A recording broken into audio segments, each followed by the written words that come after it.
147 বিধিতে প্রস্তাব এর নোটিশ নিয়ে আলোচনা। মাননীয় বিরোধী দলের নেতা মোহাম্মদ শফিকুর রহমান কর্তৃক 147 বিধিতে সাধারণ আলোচনার জন্য নিম্নলিখিত প্রস্তাব করেছেন। বাংলাদেশের অর্থনীতিতে অসামান্য অবদান রাখা প্রবাসী রেমিটেন্স যোদ্ধাদের সমস্যা সমাধান, তাদের কল্যাণ নিশ্চিতকরণ, রেমিটেন্স প্রবাহ আরও শক্তিশালী ও টেকসই করা এবং জাতীয় অর্থনৈতিক উন্নয়নে তাদের গুরুত্বপূর্ণ অবদান অব্যাহত রাখার স্বার্থের বিষয়ে আলোচনা।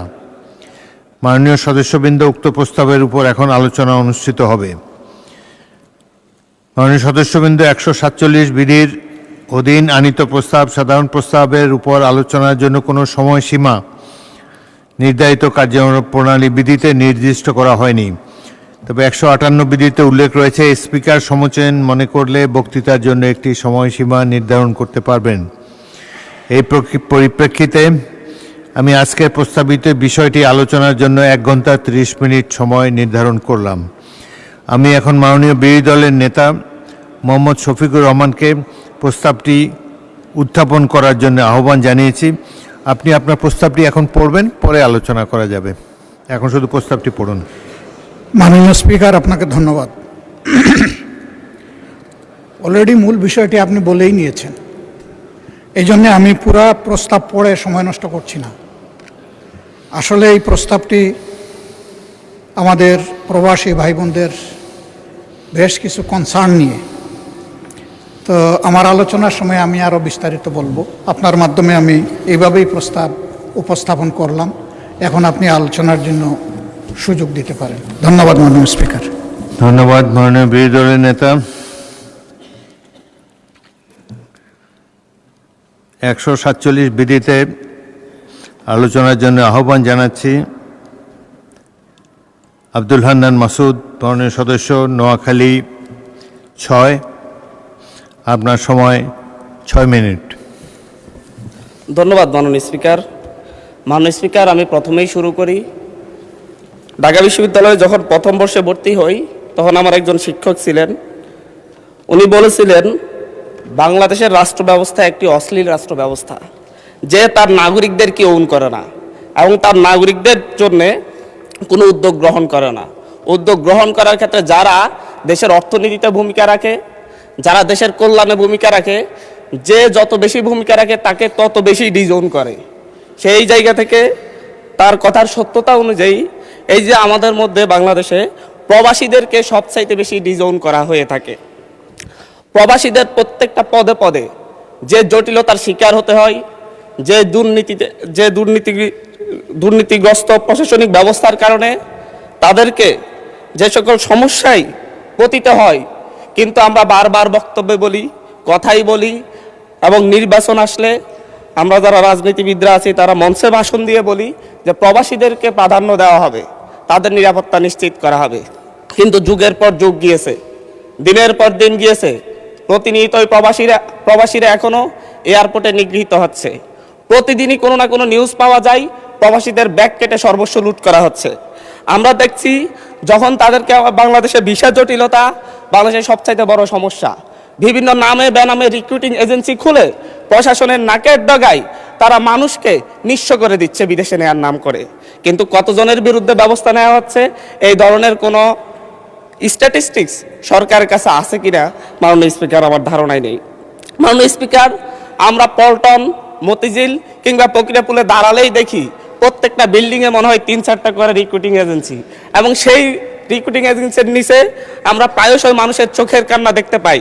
কিন্তু সেই সকল রিক্রুটিং এজেন্সি কোনোটা, অধিকাংশ রিক্রুটিং এজেন্সি লাইসেন্সবিহীন, কিন্তু তাদের অফিস বন্ধ হয়েছে আমরা খুব কমই দেখতে পেয়েছি। মাননীয় স্পিকার, প্রবাসীদের বিদেশে নেওয়ার নামে আমি গতকালকেও বলেছি, ভুয়া কোম্পানি খুলে তাদের কাছ থেকে চাহিদাপত্র এনে দেশের শ্রমিকদেরকে নিয়ে তারা জায়গা জমি বিক্রি করে বিদেশে যায়। তাদেরকে সেখানে নিঃস্ব অবস্থায় রাস্তায় ফেলে দেওয়া হয়, না খেয়ে রাস্তায় মারা যাওয়ার রেকর্ড পর্যন্ত হয়েছে।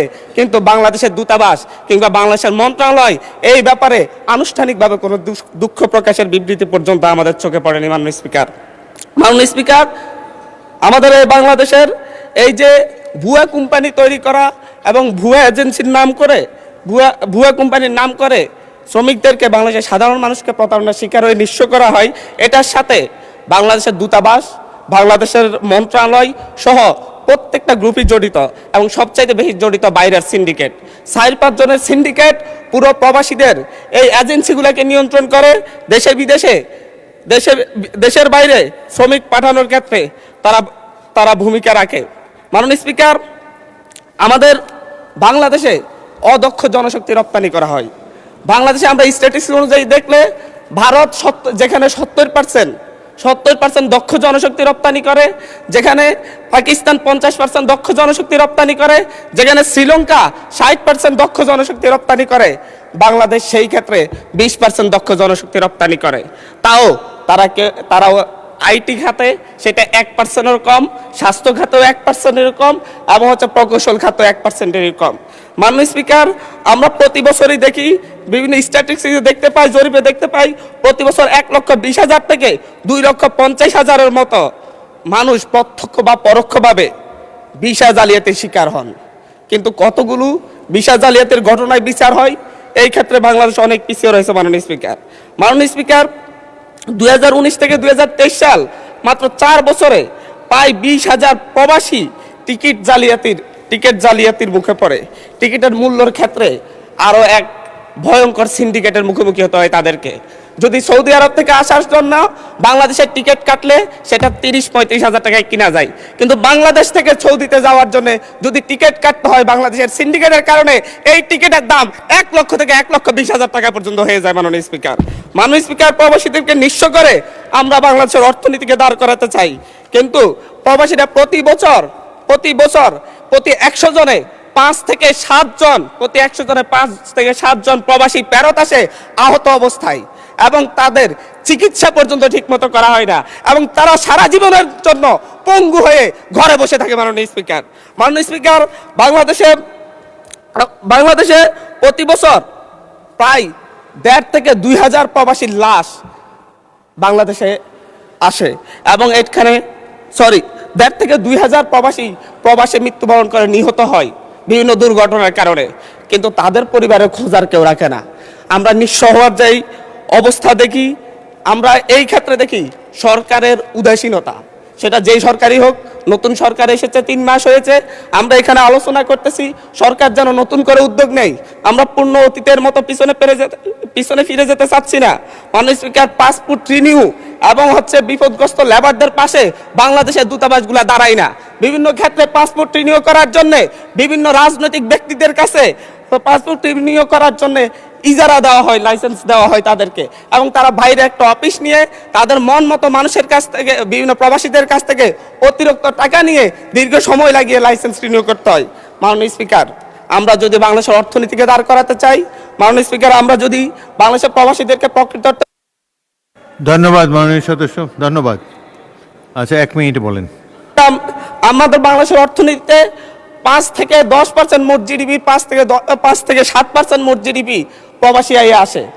বৈদেশিক মুদ্রার একটা বড় অংশ প্রবাসী আয়ে আসে, কিন্তু এই প্রবাসীদের চিকিৎসা এবং প্রবাসীদের যারা ফেরত আসে তাদের পুনর্বাসন, ভিসা জালিয়াতি থেকে মুক্তি, এবং বিভিন্ন ভুয়া এজেন্সি বন্ধ করে প্রবাসীদেরকে নিঃস্ব হওয়ার হাত থেকে মুক্তি দেওয়ার জন্য সরকারকে নতুনভাবে ভাবতে হবে, নতুন কর্মপরিকল্পনা তৈরি করতে হবে, এবং এই সংসদে দাঁড়িয়ে আমি বলবো একটা সংসদীয় কমিটি করে কিভাবে ভবিষ্যতে প্রবাসীরা যাতে এই ধরনের হয়রানির শিকার না হয়, প্রতারণার শিকার না হয়, এবং তাদের চিকিৎসা কিভাবে নিশ্চিত করা যায়, বিদেশ থেকে ফেরত আসলে আহত হয়ে কিংবা কেউ যদি নিহত হয়ে ফেরত আসে তাদের পরিবারকে কিভাবে পুনর্বাসন করা যায়, সেই ব্যাপারে একটা কর্মপরিকল্পনা তৈরি করার জন্য এই সংসদে একটি সংসদীয় কমিটি গঠনের আহ্বান জানাচ্ছি। মাননীয় স্পিকার, ধন্যবাদ। পরবর্তী বক্তা মাননীয় সদস্য বরকতুল্লাহ বুলু, নোয়াখালী 3, সময় 6 মিনিট।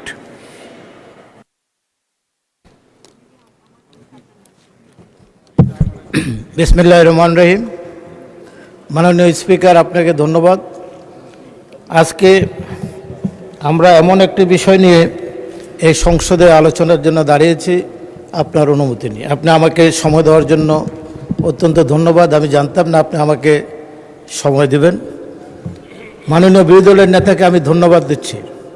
এমন একটি স্পর্শকাতর এবং বাংলাদেশের সকল মানুষের হৃদয়ের কথা আজকে এই প্রবাসীদের দুঃখ কষ্টের কথা লাঘব করার জন্য এই বিলটি এখানে এই নোটিশটি এখানে উপস্থাপন করে জন্য ওনাকে ধন্যবাদ দিচ্ছি। আমার সাথে ওনার হজে দেখা হয়েছে, আরাফার ময়দানে দেখা হয়েছে, মিনা দেখা হয়েছে, এবার হেরম শরীফও দেখা হয়েছে। তো উনিও অনেক লোকের সাক্ষ্য গ্রহণ করেছেন, অনেকের সাথে আমারও সাক্ষাৎ হয়েছে। সবচেয়ে করুণ মাননীয় স্পিকার, আমি যখন হেরম শরীফে ঢুকি তখন ঝিন্ন শীর্ণ কাতর চেহারায় বাঙালিরা ঝাড়ু দিচ্ছে, পরিষ্কার করছে। সবচেয়ে নিম্নমানের কাজটি এই বাংলাদেশের মানুষগুলো করে। আমি ওদের জিজ্ঞাসা করলাম বাড়ি কোথায়, কত টাকা বেতন পান। ওরা বললো আমরা 400 রিয়াল বেতন পাই। 400 হেরামে 400 পায়। এই কোম্পানিকার সাবেক অর্থমন্ত্রী লোটাস কামালের 5.5 লক্ষ টাকা করে তারা গিয়েছেন। বহু কষ্ট করে টাকা এখনও কারো উঠেছে কারো উঠে নাই। সবার কাছে দাঁড়িয়ে থাকে কিছু টাকা পাওয়ার জন্য। কেউ আস্তে গোপনে, আবার ক্যামেরা দেখা যায় কিনা, কিছু টাকা দেওয়া হয় তাদেরকে। এটাই হলো তাদের উপার্জনের। যে ক্যাম্পে তাদের রাখা হয় সেটাও তাদের আবাসনের জন্য অপ্রতুল এবং তারা খাদ্যটাও নিম্নমানের। আমি আপনাকে এটা বললাম। এবং মদিনাতেও একই অবস্থা বাঙালিদের। জামাইরা যেখানে পাথর মারে সেখানেও এই বাঙালিরাই, আমাদের বাংলাদেশি ভাইরাই সবচেয়ে নিম্নমানের কাজটি করেন। একই দিকে পাকিস্তানের যারা যায় এরা 500-600 টাকা বাংলাদেশিরা পায়, তারা পায় 2000, 2500, 3000 টাকা। নেপালিরাও পায়, ভারতীয়রাও পায়। কিন্তু আমাদের বাংলাদেশিদের ভাগ্য এতই খারাপ। অতএব আমি আপনার মাধ্যমে বাংলাদেশের যে রিক্রুটিং এজেন্টগুলো আছে, কত টাকা কন্ট্রাক্ট কীভাবে নিয়ে যায়, এবং যারা শ্রম সেখানে একটা কোম্পানি 2000, 3000, 4000 লোকের শ্রম কন্ট্রাক্ট করে নেয়। তারা কোম্পানির থেকে, সৌদি আরবের বিন লাদেন থেকে বা অন্য কোম্পানির থেকে 2000, 3000 টাকা করে পায়, কিন্তু বাংলাদেশিদেরকে 500, 600, 700 টাকার উপর দেয় না। এই যে টাকাগুলো উৎপাট করে এই কোম্পানিগুলো, আমাদের মন্ত্রণালয় এবং আমাদের দূতাবাস এর জন্য সঠিকভাবে তদন্ত করে কাজ করতে হবে, যাতে বাংলাদেশিরা এইভাবে না ঠকে। আরেকটি আছে, তাদের সবচেয়ে বড় অভিযোগ যেটা হলো, আমরা জিজ্ঞাসা করেছি, পাসপোর্ট 6 মাস, 7 মাস, 8 মাস, 9 মাস লেগে যায় একটা পাসপোর্ট। আমাদের দূতাবাস তাদের সাথে ভালো আচরণ করে না। অনেক সময় তাদের কাছ থেকে মানে উপরে নিয়ে তারপরে যারা দিতে পারে তাদেরকে দেয়।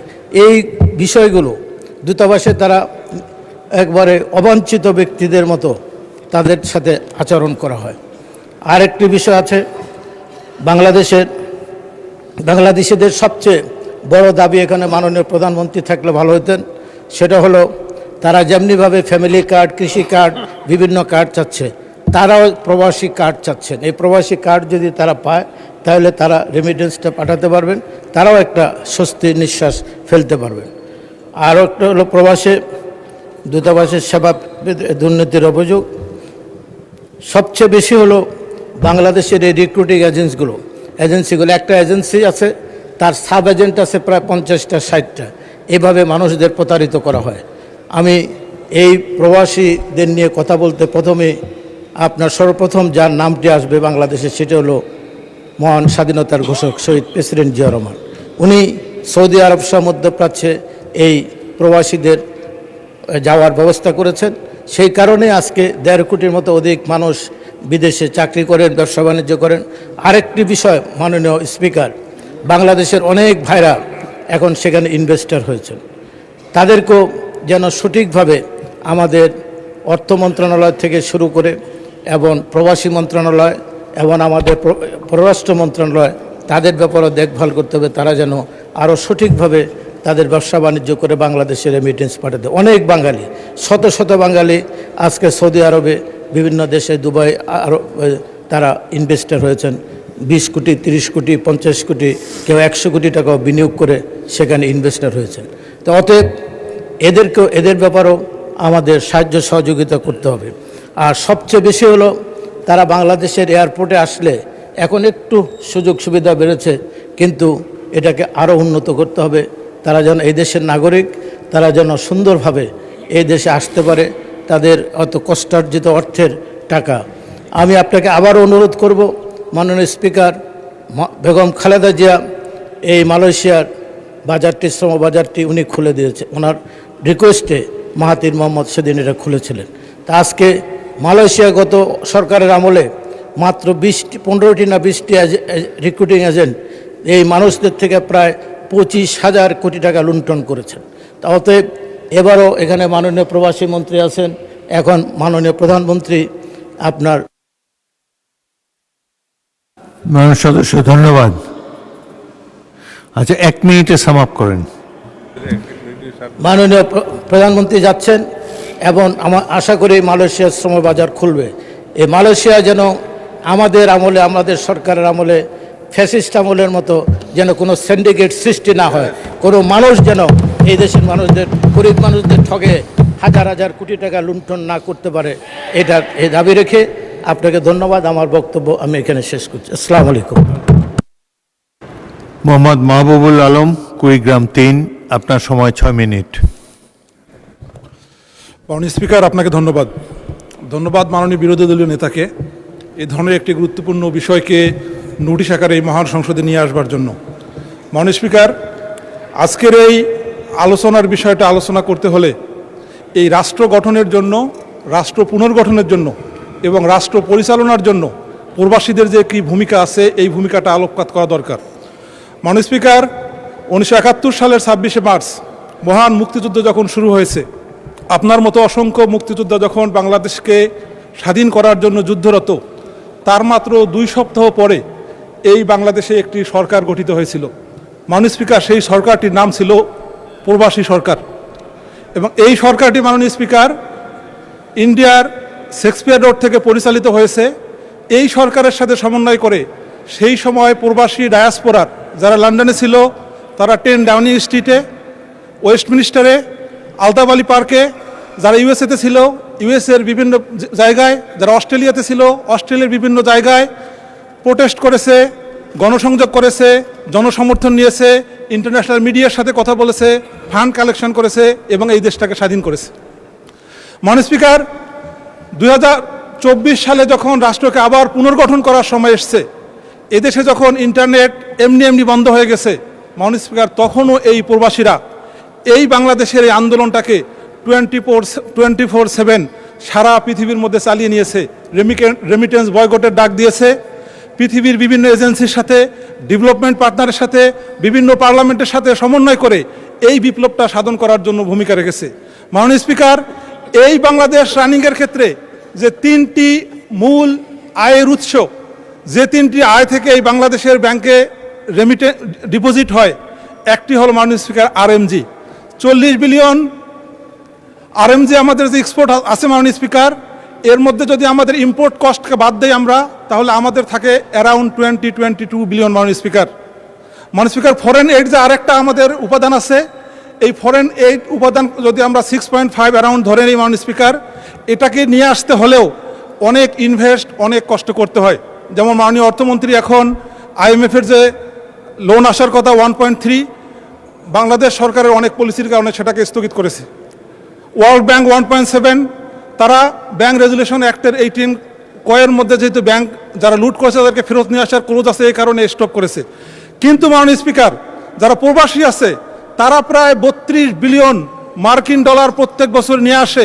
রাষ্ট্রকে এখন চিন্তা করতে হবে মাননীয় স্পিকার, যে এই 32 বিলিয়ন ডলারের পেছনে রাষ্ট্রের ইনভেস্টমেন্ট কি। তাদেরকে প্রেরণের ক্ষেত্রে পৃথিবীর বিভিন্ন দেশে তারা যখন কর্মরত থাকে, অ্যাক্সিডেন্ট হয়, তাদের সেবার প্রয়োজন হয়, পাসপোর্ট নবায়নের প্রয়োজন হয়, ইন্স্যুরেন্সের প্রয়োজন হয়, এবং যখন তারা মৃত্যুবরণ করে মাননীয় স্পিকার, তার লাশটা ফেরত নিয়ে আসার ক্ষেত্রে রাষ্ট্রের ইনভেস্টমেন্টটা কি। মাননীয় স্পিকার, এই প্রবাসীদের আয় বাংলাদেশ সরকার চাইলে প্রবাসীদের সমন্বয়ে যদি একটা প্রবাসী ব্যাংক করা যায়, তাদেরকে ম্যানেজমেন্ট দেওয়া যায়, বর্তমান যে বাংলাদেশে প্রায় 1.5 কোটি প্রবাসী আছে, এই 1.5 কোটি প্রবাসীকে ডাবল করে বাংলাদেশের প্রত্যেকটা ঘরে ঘরে একজন করে প্রবাসী পাঠানো সম্ভব যদি বাংলাদেশের সরকার প্রবাসীদের সাথে সমন্বয় করে। মাননীয় স্পিকার, তাদেরকে ট্রেনিং, তাদেরকে লোন, তাদেরকে ইন্টারেস্ট ফ্রি লোন অথবা অন্যান্য ইনসেন্টিভ দেয় মাননীয় স্পিকার, সেক্ষেত্রে বাংলাদেশ অনেক বেশি লাভবান হতে পারে। মাননীয় স্পিকার, প্রবাসী শুধুমাত্র বাংলাদেশ থেকেই বিদেশে যায় না, যে সকল দেশে বাংলাদেশি প্রবাসীরা বিদেশে যায় সে সকল দেশেরও অনেক প্রবাসী থাকে মাননীয় স্পিকার। আমি যদি মালয়েশিয়ার উদাহরণ আপনাকে দেই মাননীয় স্পিকার, তাহলে দেখবেন মালয়েশিয়ার মধ্যে একটা প্রজেক্ট আছে, এটার নাম হলো ট্যালেন্ট কোর্ট। এই প্রজেক্টের আন্ডারে আবার দুটো প্রজেক্ট আছে মাননীয় স্পিকার, একটা হলো রিটার্নিং এক্সপার্ট আর একটা হলো মাই হার্ট। মাননীয় স্পিকার, এই প্রজেক্টের মাধ্যমে মালয়েশিয়া থেকে যে সকল ছাত্রছাত্রীরা দেশের বাইরে যায়, ব্যবসা করে, পড়াশোনা করে, বিদেশের সায়েন্স এবং টেকনোলজিতে যাদের এক্সপার্টিস অনেক বেশি, এদেরকে নিয়ে এসে মালয়েশিয়ার মধ্যে তারা যেন কন্ট্রিবিউট করতে পারে সেই সুযোগ তারা দেয়। মাননীয় স্পিকার, একই ক্ষেত্রে সিঙ্গাপুরও তাই। সিঙ্গাপুরে এরকম দুটো প্রজেক্ট নিয়েছে। সিঙ্গাপুরের যে সকল মানুষ প্রবাসী গিয়ে অন্যান্য দেশে যায় তারা যেন ইনভেস্ট নিয়ে যেতে পারে, তাদের স্কিল নিয়ে আসতে পারে, তাদের ইন্টেলেকচুয়ালিটি নিয়ে আসতে পারে, এই জন্য তারা সে ধরনের সব কিছু অপরচুনিটিস দিয়েছে। কিন্তু আপনি যদি বাংলাদেশের দিকে তাকান মাননীয় স্পিকার, প্রবাসীর কথা শুনলে বাংলাদেশের সরকার এবং বাংলাদেশের মানুষের শুধুমাত্র একটাই চিন্তা হয় যে তারা টাকা দিতে পারবে কিনা। মাননীয় স্পিকার, একটা গল্প হলো যে ক্লাসের টিচার নাকি ছাত্রকে বলেছে যে এক জায়গায় 50 টাকা আছে আর এক জায়গায় বুদ্ধি আছে, তুমি কোনটা নিবা? ছাত্র বলছে যে আমি টাকা নিব। টিচার বলছে আমি হলে আমি বুদ্ধিটা নিতাম। তখন ছাত্র বলছে স্যার, যার যেটা দরকার সে সেইটাই নিবে। আমি মনে করি মাননীয় স্পিকার, বাংলাদেশ সরকারের এখন উচিত হবে, মাননীয় বিরোধী দলীয় নেতা যেটা দেশের বাইরে গিয়ে বলছেন যে আমাদের রেমিটেন্সের চেয়ে এখন ইন্টেলেকচুয়াল রেমিটেন্স বেশি দরকার। এই রাষ্ট্র বিনির্মাণের জন্য সিঙ্গাপুরের আদলে অথবা মালয়েশিয়ার আদলে মাননীয় স্পিকার একটা বাংলাদেশ গ্লোবাল ট্যালেন্ট নেটওয়ার্ক তৈরি করার দরকার, যারা দেশের বাইরে থেকে এ সকল এক্সপার্টদেরকে ফেরত নিয়ে আসতে পারবে। বাংলাদেশিরা বিদেশের মধ্যে অনেক এক্সপার্ট আছে মাননীয় স্পিকার। মাননীয় স্পিকার, আমি অনুরোধ করবো আমাকে 1 মিনিট সময় বাড়ায় দেওয়ার জন্য। মাননীয় স্পিকার, বাংলাদেশি ডায়াসপোরা দেশের বাইরে অনেক পৃথিবী চেঞ্জ করে দেওয়ার মতো ইনভেনশনে আছে। আমি এমন এক্সপার্টের সাথে কথা বলেছি, তারা বলেছে যে বাংলাদেশের ট্রাফিক সিস্টেমকে একদম সুন্দর করার জন্য মোটামুটি 1 থেকে 2 মাসের পরিকল্পনায় যথেষ্ট। মাননীয় স্পিকার, আমরা মোবাইলের মধ্যে 4G 5G ইউজ করি। বাংলাদেশি ডায়াসপোরা একজন ব্যক্তি আছে যার নেতৃত্বে এই মোবাইল 4G থেকে 5G হয়েছে। মাননীয় স্পিকার, আমরা এখন বিমানের মধ্যে যখন যাই, মাননীয় সদস্য আর 1 মিনিটে সাম আপ করেন। ধন্যবাদ মাননীয় স্পিকার। মাননীয় স্পিকার, কয়েক হাজার ফিট উঁচু থেকে আমরা ওয়াইফাই ইউজ করি। মাননীয় স্পিকার, এই ওয়াইফাই ইনভেনশনের ক্ষেত্রে বাংলাদেশের এক্সপার্টিসদের ভূমিকা আছে। এজন্য মাননীয় স্পিকার, আমি বিনীতভাবে সরকারকে অনুরোধ করব, বাংলাদেশের সরকার যারা প্রবাসে আছে তাদেরকে জন্য এনপিপি ন্যাশনাল প্রসপারাস পার্টনার হিসেবে ঘোষণা করে এবং তাদেরকে যেন মাননীয় স্পিকার, তাদেরকে যেন বাংলাদেশের সরকার তার দূতাবাসগুলোকে বলে দেয় তারা যেন সেখানে সর্বোচ্চ কার্টেসি পায়, সর্বোচ্চ সম্মান পায়, তারা যেন ওয়ান স্টপ সার্ভিসের মাধ্যমে যে কোনো সমস্যার সমাধান তাৎক্ষণিক পায়। মাননীয় স্পিকার, আমি সরকারকে অনুরোধ করব, বাংলাদেশের যে সকল এক্সপার্টরা বাইরে আছে, টিচার্স, লয়ার, সায়েন্টিস্ট, এদেরকে বাংলাদেশে রিক্রুট করার ক্ষেত্রে অনেক লিমিটেশন আছে, এগুলো যেন উইথড্র করা হয়। মাননীয় স্পিকার, জাতীয় প্রবাসী উন্নয়ন কাউন্সিল যেন একটা গঠন করা হয়, প্রবাসীদের জন্য ডায়াসপোরা ইনভেস্টমেন্ট জোন যেন একটা তৈরি করা হয়, প্রবাসী বন্ড চালু করা যেন হয় এবং বিদেশ ফেরত দক্ষ কর্মীদের জন্য পুনর্বাসন উদ্যোগ নেওয়া হয়। ধন্যবাদ। পরবর্তী বক্তা মাননীয় সদস্য মনির হক চৌধুরী, কুমিল্লা 6। আপনার সময় 6 মিনিট।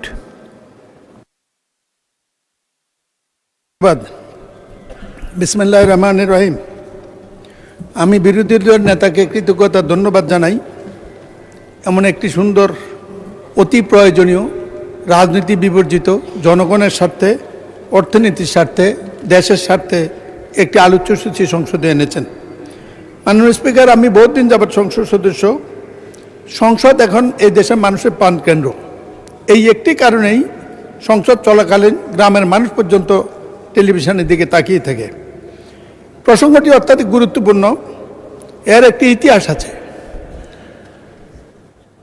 ম্যান পাওয়ার এক্সপোর্ট শুরু হয় শহীদ জিয়া যখন দেশের রাষ্ট্রপতি।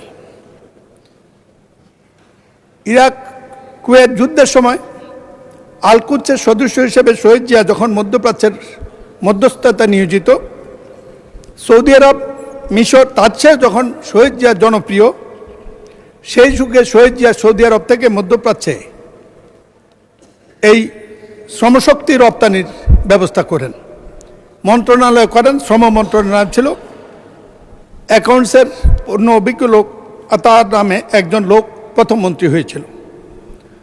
সেই সময়ে 80-র দশকে, সেই সময়ের পর 80-র দশকে তখন হজের লোক নিত, হজ ভলেন্টিয়ার 300 থেকে 3000 পর্যন্ত লোক নিত। তাদের যে সৌদি আরব ঠিক করেছিল মাত্র 5000 টাকা, বিমান টিকিটও তারা দিত। কিন্তু এই দেশে ম্যান পাওয়ার, আদম ব্যবসায়ী দানবরা এই প্রত্যেক থেকে 1.5 থেকে 2 লাখ টাকা নিত। 3 মাসের ভিসার জায়গায় তাদেরকে ওখানে ফেলে দিয়ে চলে আসতো। এর অন্যতম উদ্যোক্তা বরকতুল্লাহ বলি, আমাদের বরকত ভাই নাম বলেছেন, লোটাস কামাল, তিনি আমার প্রতিদ্বন্দ্বী, তার নামটা আমি বলতে চাই না, গীবত হবে কিনা জানি না। তাকে এনে জিজ্ঞেস করলে জানা যাবে কত ক্রাইম এক্ষেত্রে করেছে। তাদের এই সৃষ্ট মানব সংকটে দানবদের ভূমিকার কারণে আজকে ম্যান পাওয়ারের এত প্রশ্নগুলো এসেছে। অনেক সমাধানের প্রস্তাব অনেক কোনো সমাধানের প্রস্তাব নাই। আমি শুধু বলবো, সংক্ষেপে লিখে নিয়ে এসেছি, কয়েকটা প্রস্তাব দেব। এই ব্যাপারে কোনো সন্দেহ নেই, আমাদের মধ্যে মধ্যপ্রাচ্যের রিমিটেন্স, বিদেশি মুদ্রা বাংলাদেশের অর্থনীতির প্রাণকেন্দ্র এখন। এই জন্য তাদেরকে যে কোনো পর্যায়ে সহযোগিতা মর্যাদা দেওয়া উচিত। এটার একটা মাত্র কারণ, বৈধ সময় বর্তমান সংকট সীমিত সুযোগ হয়েছে। এক সময় সৌদি আরব মধ্যপ্রাচ্যের দেশগুলো আমাদের প্রধান সম্ভাব্যতা থাকলেও বর্তমানে নামমাত্র দেশে সীমিত পরিসর হচ্ছে। অধিকাংশ মধ্যপ্রাচ্যের লোক যাওয়ার এখন নগণ্য। মালয়েশিয়ার শ্রমবাজার বন্ধ, তার জন্য দায়ী এই সিন্ডিকেট। সকল সরকারের সময় একটা সিন্ডিকেট কাজ করে। আমরা আশা করি আমাদের সরকারের সময় একে কাজ করতে দেওয়া হবে না, সরকার কাজ করবে। ইউরোপ যাত্রা একটা মরণ ফাঁদ, দালাল চক্রের প্রলোভন, যে মানবীয় দানবীয় ঘটনা ঘটে, এর একটা বিচারও আজ পর্যন্ত হয়েছে বলে জানা নাই। আমি জনাব তারেক রহমান সরকারকে, আমাদের সরকার কৃতজ্ঞতা জানাই। রামিসের হত্যার ঘটনা যেমন তাড়াতাড়ি হয়েছে, মানব পাচারকারী যে হত্যা হয়, খুন হয়, তাদের বিচারও 24 ঘন্টার মধ্যে করার ব্যবস্থা করতে পারলে এটা বন্ধ হতে পারে। বিপজ্জনক রুট, দালাল চক্র অফিসে বেশে দুর্গম রাস্তা, জঙ্গল, ঝুঁকিপূর্ণ নদী, সমুদ্র পথে ইউরোপ পাঠার চেষ্টা করে। অনেকে গন্তব্যে পৌঁছতে পারে না, আর পৌঁছতেও তারা ওখানে যায় না, কোনো কাজ পায় না। মানবিক বিপর্যয়, জিম্মি, নির্যাতন, মৃত্যু, লাশ হয়ে পেরা আমাদের দেশের লোকেরা করে। পত্রিকা নাম আসে, আজ পর্যন্ত শুনি না কারো সাজা হয়েছে কোনো সরকারের আমলেই। এই ব্যাপারটি দেখার জন্য মন্ত্রণালয় রয়েছে। আমাদের মন্ত্রণালয় এখন অত্যাধিক ভালো মানুষ কাজ করছে। আর বিশেষ করে বৈষম্যবিরোধী আন্দোলনের নেতা আমাদের নুরুল হক নূর, এখানে মন্ত্রী, তারাও যদি এই সমাধান করতে না পারে, আমরা আর কার কাছে চাইব? সুতরাং আমি আশা করি মন্ত্রণালয় করলে এই ব্যাপারটি রোধ করা যাবে। ইউরোপে জমি এবং মুক্তিপণ, এটি একটি বিরাট সংকট। এটার জন্য আমাদের রাষ্ট্রদূতগুলা, রাষ্ট্রাচারগুলা কি জন্য থাকে আমি আজ পর্যন্ত এটা জানি না। মাননীয় স্পিকার, কেউ কোনোদিন আমাদের লোকের বিপদের পাশে দাঁড়িয়েছে এই গল্প আমি কোনোদিন শুনি নাই। বৈধ এজেন্সি এটা ইচ্ছা করলে নিয়ন্ত্রণ করতে পারে, কিন্তু করবে না, কারণ এদের টাকার এত দৌরত্ব, যে কোনো জায়গায় টাকা যায়। একমাত্র জামাত ইসলামের কেউ কোনো টাকা নিয়েছে বলে শুনি নেই আমি, আমরা এইটাই জন্য বললাম, হাততালি দেওয়ার কিছু নেই, কেউ বাদ নাই।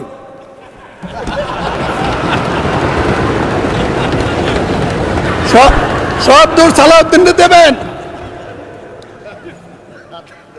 মোহধারী দেখলে দুলাভাই মনে করার কোনো কারণ নাই।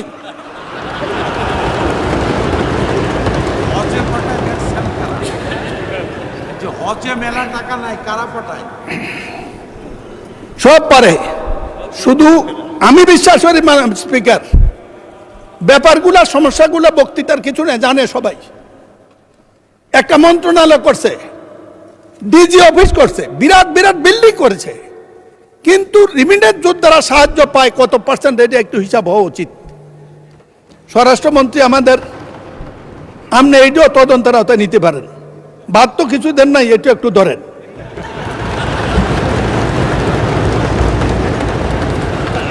বৈধ রিক্রুটিং এজেন্সি এবং সম্মানিত লোক, ক্রিমিনাল যার ইতিহাস নাই, তাকে বৈধ লাইসেন্স দেওয়া হবে না, যে ইচ্ছে সে হোক। মাননীয় সদস্য, 1 মিনিটে কনক্লুড করেন। মাননীয় স্পিকার, একই তো কথা শুরু করলাম মাত্র, আপনি দিলেন বন্ধ করে। আচ্ছা 2 মিনিট, যাই হোক, আচ্ছা 2 মিনিটে কনক্লুড করেন। আমাদের প্রধানমন্ত্রী মালয়েশিয়া যাচ্ছেন, এটা মানুষকে ভোটের চেয়ে বেশি আশাবাদী করেছে। মালয়েশিয়ার সাথে আমাদের সমস্যা, যে সমস্যাগুলো সরকার এবং ম্যান পার্সন নিড করেছে, এটা সমাধান হইলে এরপরে প্রধানমন্ত্রীকে প্রস্তাব করবো অবিলম্বে আপনি সৌদি আরবে যান, এই দরজা খুলে দেন আমাদের দেশ চালানোর জন্য প্রয়োজনীয় ডলারের জন্য বা বৈদেশিক মুদ্রার জন্য তারাই যথেষ্ট। মাননীয় স্পিকার, আমি সব কথাগুলো লিখিত আকারে মন্ত্রীর কাছে দিয়ে দেব, আপনি কঠিন মানুষ, বন্ধ করে দেবেন জানি। বন্ধ শ্রমিক বাজার উদ্ধার করার কোনো বিকল্প নাই, জোরদার কূটনৈতিক তৎপরতা। মাননীয় স্পিকার, ফরেন সার্ভিসের সবচেয়ে গুরুত্ব হলো ডিপ্লোম্যাটরা ওখানে করেটা কি, তাদেরকে একদিন সংসদে আনেন, আমরা একদিন শুনি, আমি অভিযোগ করব, জবাব দেখ। এই সংসদীয় কমিটির কথা দরকার নেই, অলরেডি সংসদীয় কমিটি গঠিত হবে শ্রম মন্ত্রণালয়ের যাকে দেবেন উনি থেকে এদেরকে ডেকে জিজ্ঞেস করুক লোকরা নির্যাতিত হয় কেন, পাসপোর্ট দেওয়ার সমস্যা কেন। মাননীয় স্পিকার, দালাল চক্রের কঠোর দমন, স্বরাষ্ট্রমন্ত্রী, দমন যেখানে আপনি সেখানে। আপনি যদি দমন না করেন, জাতি প্রস্তুত হচ্ছে আপনাকে যে কোনো দিন দমন করার জন্য বেরিয়ে আসবে। মাননীয় স্পিকার, আমি যেদিন দাঁড়াই সেদিনে আপনি চেয়ারে থাকেন, আমার একটু সীমাবদ্ধতা আছে, আপনার সাথে বিতর্ক করতে পারি না। আমি বলছিলাম সময় যখন দেবেন ইচ্ছা করে এই যে কিছু কথা বলার জন্য দিয়ে, যাই হোক 6 মিনিটে যথেষ্ট দিয়েছেন, আপনাকে ধন্যবাদ। আমি শুধু বলবো এই ব্যাপারটি সমাধানের সাথে মাননীয় সরকার প্রধান জনাব তারেক রহমান হাউজে নাই, আপনারা আছেন বিরোধী দল মিলে।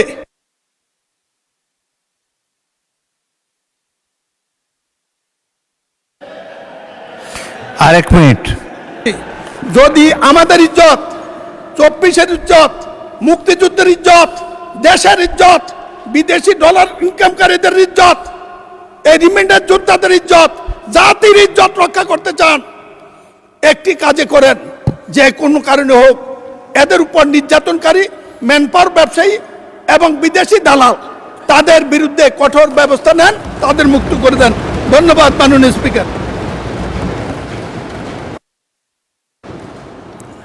মাননীয় সদস্য মোহাম্মদ নাজিবুর রহমান, পাবনা 1, আপনার সময় 7 মিনিট। ধন্যবাদ মাননীয় স্পিকার। আলহামদুলিল্লাহ, সালাতু ওয়াসসালামু আলা রাসূলিল্লাহ। মাননীয় স্পিকার, আমার 2001 থেকে 2004 পর্যন্ত সৌদি আরবে পড়াশোনা করার সুযোগ হয়েছিল। সে সময় একবার আপনার সাথে হজ করারও সৌভাগ্য হয়েছিল। আমি যে ইউনিভার্সিটিতে পড়াশোনা করতাম সেখানে প্রায় 300-র মতো বাংলাদেশি কাজ করতেন, অধিকাংশই পরিচ্ছন্ন কর্মী ছিলেন। সকলের যেই কাহিনী, ঘটনা, গল্প অনেকটা একই রকম।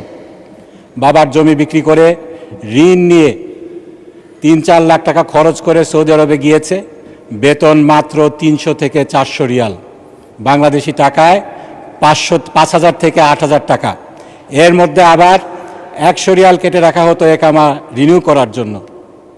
তারা সেখানে পরিবার পরিজন নিয়ে যাওয়ার সুযোগ পেতেন না, এক রুমে 20-25 জন করে গাদাগাদি করে থাকতেন। তাদের সেই ক্যাম্পগুলো আমার ভ্রমণ করার সুযোগ হয়েছে, দেখেছি সেখানে কীরকম মানবতার জীবনযাপন তারা করেন। আমার 2004 সালে সৌদি আরবের পড়াশোনার জীবন শেষ হয়। এরপরে পেশাগত কারণে, বিভিন্ন কারণে 20 বছরে বহুবার সেখানে যাওয়ার সুযোগ হয়েছে। তাদের ভাগ্যের কোনো পরিবর্তন আমরা দেখিনি। মাননীয় স্পিকার, সেই ভাগ্যবঞ্চিত লোকেরাই আমাদের দেশে প্রতি বছর প্রায় 1.68 বিলিয়ন টাকা রেমিটেন্স হিসাবে পাঠান। এই যে টাকা তারা পাঠাচ্ছেন, আমাদের বিবেকের কাছে প্রশ্ন করা উচিত, সেই তুলনায় কী ধরনের সার্ভিস আমরা তাদেরকে দিচ্ছি। শুধু একটা জিনিসের কথাই যদি বলি, কথা এসেছে পাসপোর্ট রিনিউয়ের বিষয়ে। এ ব্যাপারে আমারও একটা বাজে অভিজ্ঞতা আছে। আমার ছোট ভাই গত ফ্যাসিবাদের আমলে মালয়েশিয়ায় পড়াশোনা করতেন, তখন তার পাসপোর্ট বাতিল করা হয়েছিল। সে সময় মালয়েশিয়ায় কয়েকবার যাওয়ার সুযোগ হয়েছে। সেখানকার মালয়েশিয়ান হাই কমিশনে আমি গিয়েছি, দেখেছি সেখানে কীরকম লম্বা লাইন এমআরপি পাসপোর্টের জন্য। এখন পাসপোর্ট হয়েছে, কিন্তু সেই পুরানো সেই ভূত সেটা রয়ে গিয়েছে। এখনও 7-8 মাস লাগে পাসপোর্ট পেতে। জনগণের কান্না, পাসপোর্ট রিনিউ হয় না, ভিসা এক্সপায়ার করে যায়, তারা ইল্লিগাল হয়ে যান। তাদের এত কষ্ট করে, এত ঋণ করে যে বিদেশে গিয়েছেন, সেই বিদেশে তারা ইল্লিগাল হয়ে মানবেতর জীবনযাপন করেন। আমাদের সরকারের টনক নড়ে না। গত মাসে মালয়েশিয়ায় গিয়েছিলাম, 10-15 বছরে তাদের সেই ভাগ্যের সেই সমস্যার সমাধান এখনো হয়নি। মাননীয় স্পিকার, আমাদের সেই রেমিটেন্স যোদ্ধারা এই পাসপোর্টের অভাবে, যেই পাসপোর্ট আমাদের মৌলিক মানবাধিকার, সেটার অভাবে কীরকম সাফার করেন সেটা অবর্ণনীয়। এটার সমাধান আমাদেরকে করতে হবে। মাননীয় স্পিকার, আমি শুধু না, আমার মতো অনেকে এখানে আছেন যারা প্রবাসী ছিলেন এক সময়। আমাদের মাননীয় প্রধানমন্ত্রীও দীর্ঘদিন বিদেশে প্রবাসী জীবনযাপন করতে হয়েছে। মাননীয় স্বরাষ্ট্রমন্ত্রী গুম থেকে ফিরে তাকেও সেই ইন্ডিয়াতে প্রবাসী জীবনযাপন করতে হয়েছে বাধ্য হয়ে। তবে সকলের তো তার মতো রাজকপাল না। তিনি ফিরে এসেছিলেন, বিরচিত সম্বর্ধনা পেয়েছিলেন, আবার তিনি এস আলমের গাড়িতে চড়ে সম্বর্ধনা নিয়েছিলেন। যাক, সেদিকে যাচ্ছি না। নিন্দুকেরা বলে সেজন্য গতকালকে তিনি এস আলমের নাম নেননি। যার নুন খেতে হয় তার তো কিছু গুণ খেতে হয়। যাক, সেদিকে যাচ্ছি না। মাননীয় স্পিকার, আমাদের প্রত্যেকটা যে মিশন রয়েছে সেখানে আমাদের একটি এই শাখা রয়েছে যেখানে আইনগত সেবা দেওয়া হয়। বিভিন্ন সমস্যা যেগুলো রয়েছে, যারা শ্রমিক রয়েছেন তাদের সমস্যা সমাধান করার জন্য একটি শাখা রয়েছে, কিন্তু সেটা শুধু নাম সর্বস্ব শাখা। আমাদের শ্রমিকেরা বিদেশে অতিরিক্ত কর্মঘণ্টা পালন করছে, ঠিকমতো মজুরি পাচ্ছে না, ন্যূনতম মজুরি পাচ্ছে না, কর্মক্ষেত্রে নির্যাতনের শিকার হচ্ছে। আমাদের সেই শাখাগুলো কোনো ব্যবস্থা নিতে পারছে না। আমার যেটা প্রস্তাব হবে, প্রত্যেকটি বৈদেশিক শাখায় একজন করে আইনজীবী নিযুক্ত করা হোক। যদি বাংলাদেশের আইনজীবীদের সমস্যা সমাধান করা সম্ভব না হয়, স্থানীয় আইনজীবীদের প্যানেল করা হোক, তারা এই সমস্যাগুলোর সমাধান করবেন, এই সমস্যাগুলো দেখবেন। মাননীয় স্পিকার, নারী শ্রমিকদের ব্যাপারে বলতেই হয়, গত 8 বছরে 800 নারী শ্রমিকের লাশ ফেরত এসেছে। 70,000 নারী শ্রমিক নির্যাতিত হয়ে দেশে ফিরে এসেছেন। আমরা আইনগত কি ব্যবস্থা নিতে পেরেছি? মাননীয় স্পিকার, গত কয়েকদিন আগে আমেরিকাতে এক পড়তে যাওয়া দম্পতি, তাদেরকে নৃশংসভাবে খুন করা হয়েছে। তাদের লাশ দেশে ফেরত এসেছে, এজন্য সরকার উদ্যোগ নিয়েছে, এজন্য ধন্যবাদ জানাতে চাই। কিন্তু সেই পরিবারটিকে সেই সিভিল এবং ক্রিমিনাল রেমিডির জন্য কি ব্যবস্থা নেওয়া হয়েছে, এই বিষয়টি আমি প্রবাস কল্যাণ মন্ত্রণালয়ের যিনি দায়িত্বপ্রাপ্ত আছেন তাদের কাছ থেকে জানতে চাই। মাননীয় স্পিকার, গত কয়েক বছরে 2012 থেকে 2025 সাল পর্যন্ত প্রায় 6,000 রিপোর্টেড পাচার হয়েছে বাংলাদেশ থেকে, নারী পাচার হয়েছে। এটা আনরিপোর্টেড আরও বেশি থাকার কথা। এই নারী পাচার রোধে, মানব পাচার রোধে, এই মডার্ন স্লেভারির যে বিষয়টা রয়েছে, এই বিষয়ে আমরা কি করছি এটা আমাদের ভেবে দেখা দরকার। মাননীয় স্পিকার, আমি এরপরে দীর্ঘদিন যুক্তরাজ্যে ছিলাম, যে যুক্তরাজ্যে আমাদের দেশের প্রায় 5 থেকে 7 লক্ষ লোক বাস করে। আমার এক মুরব্বী ঠাট্টা করে বলতেন, তোমরা যারা ইউরোপের উন্নতর দেশে থাকো, আমেরিকাতে থাকো, তোমরা প্রবাসী না, তোমরা নিবাসী। কারণ তোমরা তো দেশে ফিরে আসবে না, সেটাকেই তোমরা তোমাদের দেশ মনে করো। মাননীয় স্পিকার, আমি ফিরে এসেছি। আমার মতো অনেকেই ফিরে আসতে চায়, কিন্তু তারা ফিরে আসতে ভয় পায়। আমাদেরকে চিহ্নিত করতে হবে, এই ভয় শুধু জানের ভয় না, এই ভয় সম্মানের ভয়, এই ভয় ভালোভাবে বেঁচে থাকতে পারবে কিনা সেই ভয়। আমাদের যে দেশ থেকে যে ব্রেন ড্রেন হয়ে যাচ্ছে পাশ্চাত্য বিশ্বে, এটার কারণ কি?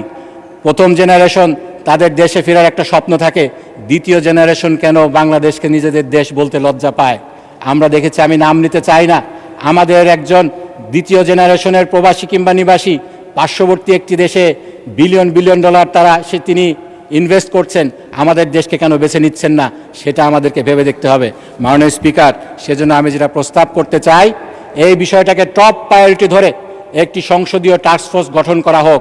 প্রবাসীদের সমস্যার সমাধান আরও একটা রয়েছে, আমি খুব সংক্ষেপে যেটা বলতে চাই। দীর্ঘদিন প্রবাস থেকে যখন তারা দেশে ফিরে আসেন, তারা যেহেতু দীর্ঘদিন প্রবাসে থাকেন, এখানের সমাজে তাদের ইন্টিগ্রেশনের সমস্যা হয়, অর্থনৈতিক পুনর্বাসনের সমস্যা হয়। এই সমস্যার সমাধানের জন্য আমাদেরকে ব্যবস্থা নিতে হবে। সকল কিছুর জন্য আমার যেটা প্রস্তাব, একটি সংসদীয় টাস্কফোর্স গঠন করা হোক, এক্সপার্টদের সমন্বয়ে, সংসদের সমন্বয়ে, সংসদ সদস্যদের সমন্বয়ে, এবং বিষয়টিকে অত্যন্ত গুরুত্বের সাথে বিবেচনা করে কার্যকর পদক্ষেপ নিয়ে আমাদেরকে বিদেশি যেই ব্রেন ড্রেন হচ্ছে এবং বিদেশি রেমিটেন্সটাকে আরও এনহ্যান্স করার জন্য একটি কার্যকর ব্যবস্থা গ্রহণ করার জন্য এই সংসদকে আহ্বান জানিয়ে আমার বক্তব্য এখানে শেষ করছি। ধন্যবাদ মাননীয় স্পিকার।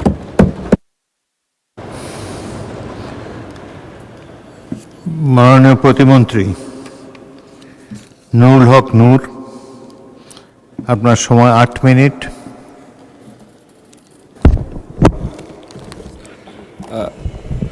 মাননীয় স্পিকার, আপনাকে ধন্যবাদ। প্রবাসীদের শুধু আমরা রেমিটেন্স যোদ্ধা হিসেবেই চিহ্নিত করতে চাই না, বরঞ্চ বাংলাদেশের আর্থসামাজিক উন্নয়ন থেকে শুরু করে বাংলাদেশের অর্থনীতিতে প্রবাসীদের একটা বড় ভূমিকা রয়েছে। আপনারা জানেন যে বিশেষ করে গত 2 বছর আমরা দেখেছি যে রাজনৈতিক প্রেক্ষাপট পরিবর্তনের পর থেকে একটা রেমিটেন্সের হাই ফ্লো প্রবাসীদের কাছ থেকে আসছে। 24-25 অর্থ বছরে যেটি ছিল 30 বিলিয়ন প্লাস, এই 25-26 অর্থ বছরে যেটি 32 বিলিয়ন প্লাস হয়েছে, এবং গত মার্চে হাইস্ট রেমিটেন্স বাংলাদেশের রেকর্ড সবচেয়ে 3.75 বিলিয়ন রিজার্ভ এসেছে। এটি ঠিক যে প্রবাসীদের যেমন রেমিটেন্স পাঠিয়ে থাকে, তারা যে ধরনের সেবাটা এক্সপেক্ট করে সেটা হয়তো আমাদের জায়গা থেকে আমাদের দেশের বাস্তবতার প্রেক্ষাপটে সেই সার্ভিসটা তারা পাচ্ছে না। বর্তমান সরকার দায়িত্ব নিয়েছে 4.5 মাস হয়েছে, তো এই 4 মাসের মাথায় তো আসলে পুরো অবকাঠামো পরিবর্তন সম্ভব না। তবে আমরা দায়িত্ব নেওয়ার পর থেকে বেশ কিছু পদক্ষেপ নিয়েছি। বিশেষ করে বর্তমান সরকারের নির্বাচনী ইশতেহার অনুযায়ী আমরা প্রবাসীদের সুযোগ সুবিধা বৃদ্ধি করে তাদের জন্য একটা প্রবাসী কার্ড চালু করা, যেটাতে ব্যাংকের পেমেন্ট গেটওয়ে যুক্ত থাকবে। যেমনটি একজন সংসদ সদস্য বলেছিলেন যে প্রবাসীদের একটা ব্যাংক প্রতিষ্ঠা করা। প্রকৃত অর্থে প্রবাসীদের জন্য ইতিমধ্যেই একটি ব্যাংক আছে, যেটি অন্যান্য তফসিলি ব্যাংকের মতো সাধারণ কার্যক্রমের আওতায় ছিল না। বাংলাদেশ ব্যাংক সেটিকে অ্যাপ্রুভ করেছে, এখন জেনারেল ব্যাংকিং করতে পারবে। সেক্ষেত্রে প্রবাসীরা এই ব্যাংকের পেমেন্ট গেটওয়ে যুক্ত প্রবাসী কার্ড ব্যবহার করি তারা দেশে অর্থ পাঠাতে পারবে। তাদের একজন সাপ্লিমেন্টারি যুক্ত করে তাদের এখানে পরিবার কিংবা আত্মীয়, ফার্স্ট ব্লাড হোক কিংবা তার রিপ্রেজেন্টেটিভ হোক, তারা চাইলে একটা নির্দিষ্ট পরিমাণ অ্যামাউন্ট সেই অ্যাকাউন্ট থেকে খরচ করতে পারবে, পুরোটা পারবে না। সেই সিকিউরিটি এই প্রবাসী কার্ডের মাধ্যমে দেওয়া হচ্ছে। সরকারের নির্বাচনী ইশতেহার অনুযায়ী প্রবাসীদের আবাসন সুবিধা নিশ্চিত করার জন্য কিংবা প্রবাসীদের বিনিয়োগ আকৃষ্ট করার জন্য প্রবাসী সিটি গড়ে তোলার একটি প্রক্রিয়া আছে। মন্ত্রণালয়ের প্রাথমিক আলোচনায় আমরা পূর্বাঞ্চলের একটি প্লট থেকে শুরু করে পরবর্তীতে সেটা জেলা পর্যায়ে নিয়ে যাওয়ার চিন্তাভাবনা আছে। প্রবাসীদের আপনার হসপিটাল এবং বিদেশগামীদের মেডিকেল বিশেষ করে প্রপারলি করার জন্য আমাদের গুলশানে আমাদের ওয়েজ আর্নার্স বোর্ডের একটি জায়গা আছে, সেটাতে একটি বিশেষায়িত হসপিটাল, আন্তর্জাতিক মানের হসপিটাল, যেটা প্রবাসীদের ডেডিকেটেড করে, যেখানে কম খরচে তাদের পরিবার এখানে তারা যেন সেবা পেতে পারে, সেই বিষয়ে পদক্ষেপ নেওয়া হচ্ছে। প্রবাসী কল্যাণ ও বৈদেশিক কর্মসংস্থান মন্ত্রণালয়ের যে কল্যাণ পার্টটা আমাদের যারা দেখে থাকে, সাধারণত ওয়েজ আর্নার্স বোর্ড, তাদের একটি ছোট তথ্য আমি একটু জানাতে চাই সকলের উদ্দেশ্যে। সেটি হচ্ছে যে 2025 সালের মে মাস থেকে 2026 এপ্রিল পর্যন্ত প্রবাসী কর্মীর মেধাবী সন্তানদের শিক্ষা ভাতা এসএসসি পর্যন্ত 27,500 টাকা করে বাৎসরিক দেওয়া হয়। এইচএসসিতে দেওয়া হয় 34,000 টাকা, যেটা এই সময়ের মধ্যে দেওয়া হয়েছে 5,225 জনকে। 16,25,09,000 টাকা দেওয়া হয়েছে ইতিমধ্যেই।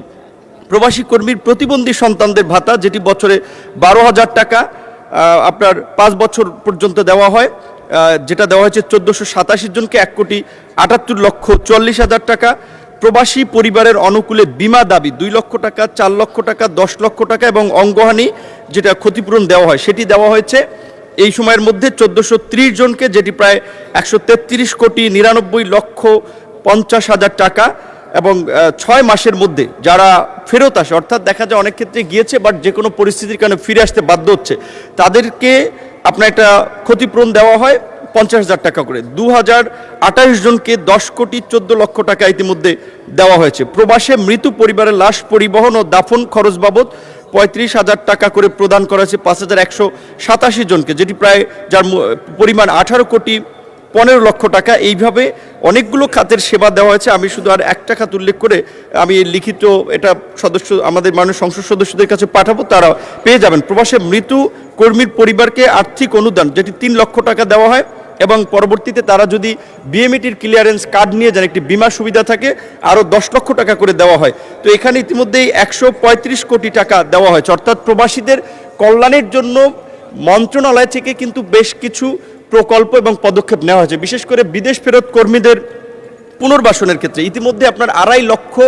আপনার বিদেশ ফেরত কর্মী, তাদেরকে এখানের কর্মসংস্থানের জন্য অ্যাডাপ্টেশন করার জন্য প্রশিক্ষণ ভাতা সহ তাদেরকে সহযোগিতা করা হয়েছে এবং যাদের ওই বিদেশে কর্মসংস্থানের অভিজ্ঞতা আছে সেটাকে কাজে লাগিয়ে আবার বাইরে পাঠানোর সুযোগ থাকলে বয়েসেলের মাধ্যমে সেটি পাঠানো হচ্ছে। তবে সমস্যাটা হচ্ছে যেটা কমন সমস্যা, আমি নিজেও এই সংসদে আসার আগে ছাত্র রাজনীতির মাধ্যমে আন্দোলন সংগ্রাম করেছি আর প্রবাসীদের সাথে অনেক দিন ধরে কানেক্টেড ছিলাম, একটি প্রবাসী সংগঠনের চিফ অ্যাডভাইজারও ছিলাম। একেবারে তাদের মৌলিক বা কমন সমস্যা তারা যেটা তখনও ব্যক্ত করেছে যে এয়ারপোর্টে তারা একটু ভালো ব্যবহার চায়।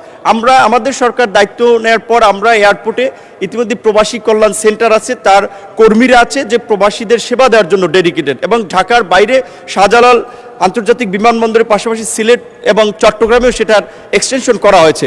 আমাদের বিদেশি যে 27টি দেশে 30টি শ্রম কল্যাণ উইং আছে, এর পরিধি আরও বাড়ানোর চেষ্টা করা হচ্ছে এবং একই সাথে সৌদি আরবের মতো একটা বড় দেশে দুটো জায়গা হয়তো আছে, কিন্তু এই দুটো জায়গায় আপনার আমাদের এই শ্রম কল্যাণ উইং যেন মোবাইল সেবা দিতে পারে সেজন্য এই সংখ্যাটা আরও বৃদ্ধি করা হচ্ছে।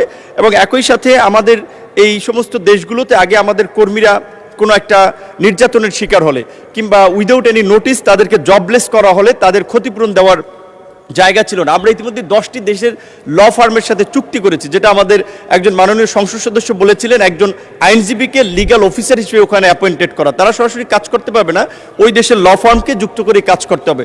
আমাদের নারী কর্মীদের গতকালকে আমাদের একজন মাননীয় নারী সংসদ সদস্য বক্তব্য রেখেছেন, আমার কাছে মনে হচ্ছে যে তার বক্তব্যটি সঠিক নয়। তিনি বলেছিলেন যে 2022 থেকে 25 3 লক্ষ নারী শ্রমিক গিয়েছে, যাদের 94% তারা টর্চার কিংবা সেক্সুয়াল হ্যারাসমেন্টের শিকার হয়েছে। প্রকৃত অর্থে এটি সঠিক তথ্য নয়। আমরা যতটুকু বিএমইটির কাছ থেকে আমরা পেয়েছি সেক্ষেত্রে আমাদের নারীদের একটা সমস্যা আছে, তবে এখন এই সমস্যার অনেকখানি কমতেছে। কারণ হচ্ছে এই যে লিগাল আপনার প্রতিকার দাবি করার সুযোগ থাকার ফলে, এবং আমরা সৌদি আরবের জেদ্দা, রিয়াদ, ওমানের মাসকাটে ইতিমধ্যে 3টি সেফ হোম পরিচালনা করা হচ্ছে, বিশেষ করে এটা নারীদেরকে ফোকাস করে। আমাদের এই প্রবাসী ভাই বোনেরা যদি তাৎক্ষণিক কোনো সমাধান পেতে চায় আমাদের মন্ত্রণালয় জানায়, আমরা ব্যবস্থা নিয়ে থাকি। সেক্ষেত্রে আমাদের একটি কল সেন্টার রয়েছে টোল ফ্রি 16135 দেশ থেকে, এবং বিদেশ থেকে রয়েছে +88 96 10 10 2030।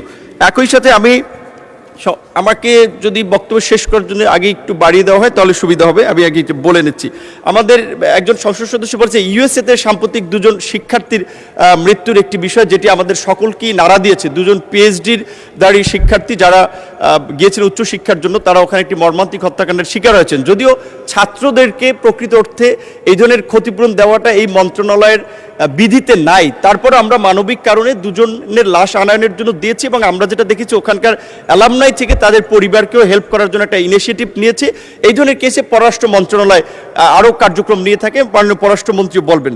তবে আমরা নেপালের কথা অনেকে বলেছে, পাকিস্তান, ইন্ডিয়ার কথা বলেছে যে সেখানের যারা অভিবাসী বা প্রবাসী। মাননীয় প্রতিমন্ত্রী আরও 3 মিনিট। G, thank you. তো আমাদের কেন আমরা পিছিয়ে আছি?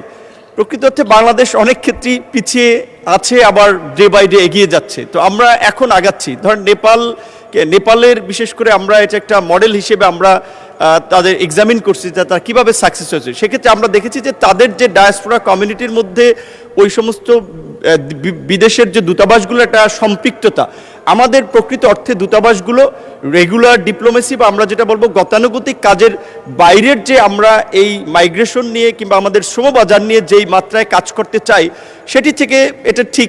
অনেকে বলেছেন যে যদি সংসদেও তাদেরকে এনে জবাবদিহিতার বা কথা বলার সুযোগ থাকে সেটি করা যেতে পারে, কারণ আমরা মনে করি যে আমাদের দূতাবাসের বিশেষ করে রাষ্ট্রদূত পর্যায় থেকে যে ধরনের অ্যাপ্রোচ থাকা দরকার সেটি অনেক ক্ষেত্রে হচ্ছে না, যার ফলে আমরা হোয়াইট কলার জব যেটাকে বলি সেক্ষেত্রে আমরা একটু পিছিয়ে আছি হয়তো। বাট এখন আমরা চেষ্টা করছি, বিশেষ করে মাননীয় প্রধানমন্ত্রী এই বিষয়ে আমাদের দায়িত্ব নেওয়ার পর থেকেই বেশ নির্দেশনা দিচ্ছেন, এবং মাননীয় প্রধানমন্ত্রীর আপনার উপদেষ্টা বৈদেশিক কর্মসংস্থান আমাদের মন্ত্রণালয়ে তার একজন বিশেষ সহকারী যিনি সচিব পদমর্যাদায় আছেন, যে জাপানের শ্রমবাজারকে আমরা যেন কাজে লাগাতে পারি সেজন্য আমাদের মন্ত্রণালয়ে একটা জাপান সেল করা হয়েছে। একইভাবে অন্যান্য দেশে বিশেষ করে মিডল ইস্টের বাইরে আমাদের শ্রমবাজারকে ডিসেন্ট্রালাইজ করার জন্য আমরা ইউরোপের পাশাপাশি এশিয়া প্যাসিফিক অঞ্চলেরও কিছু দেশের প্রতি গুরুত্ব দিচ্ছি, এবং আমরা ওই সমস্ত দেশগুলোতে আমাদের দূতাবাস কিংবা মিশন তাদেরকে আমরা তাগিদ দিচ্ছি যেন তারা এই বাজারটা আপনার যেন বাজারটা আহরণ করার ক্ষেত্রে একটা গুরুত্বপূর্ণ ভূমিকা পালন করে। একই সাথে আমাদের যে সরকারি একটা রিক্রুটিং এজেন্সি রয়েছে বোয়েসেল, যদিও ব্রুনাই কিংবা কোরিয়া এরকম কিছু দেশের সাথে G2G রয়েছে, কিন্তু আরও এটার পরিধিটা বৃদ্ধি করা, এবং আমরা আশাবাদী যে মাননীয় প্রধানমন্ত্রী দায়িত্ব নেওয়ার পর থেকে এখন পর্যন্ত ওইভাবে বিদেশ সফর করেন নাই, বাট উচ্চ পর্যায় থেকে যদি কিছু দেশ সফর করা যায় তাহলে একটা ইতিবাচক সাড়া মিলবে, যেটি বলেছিলেন যে বন্ধ শ্রমবাজার নিয়ে।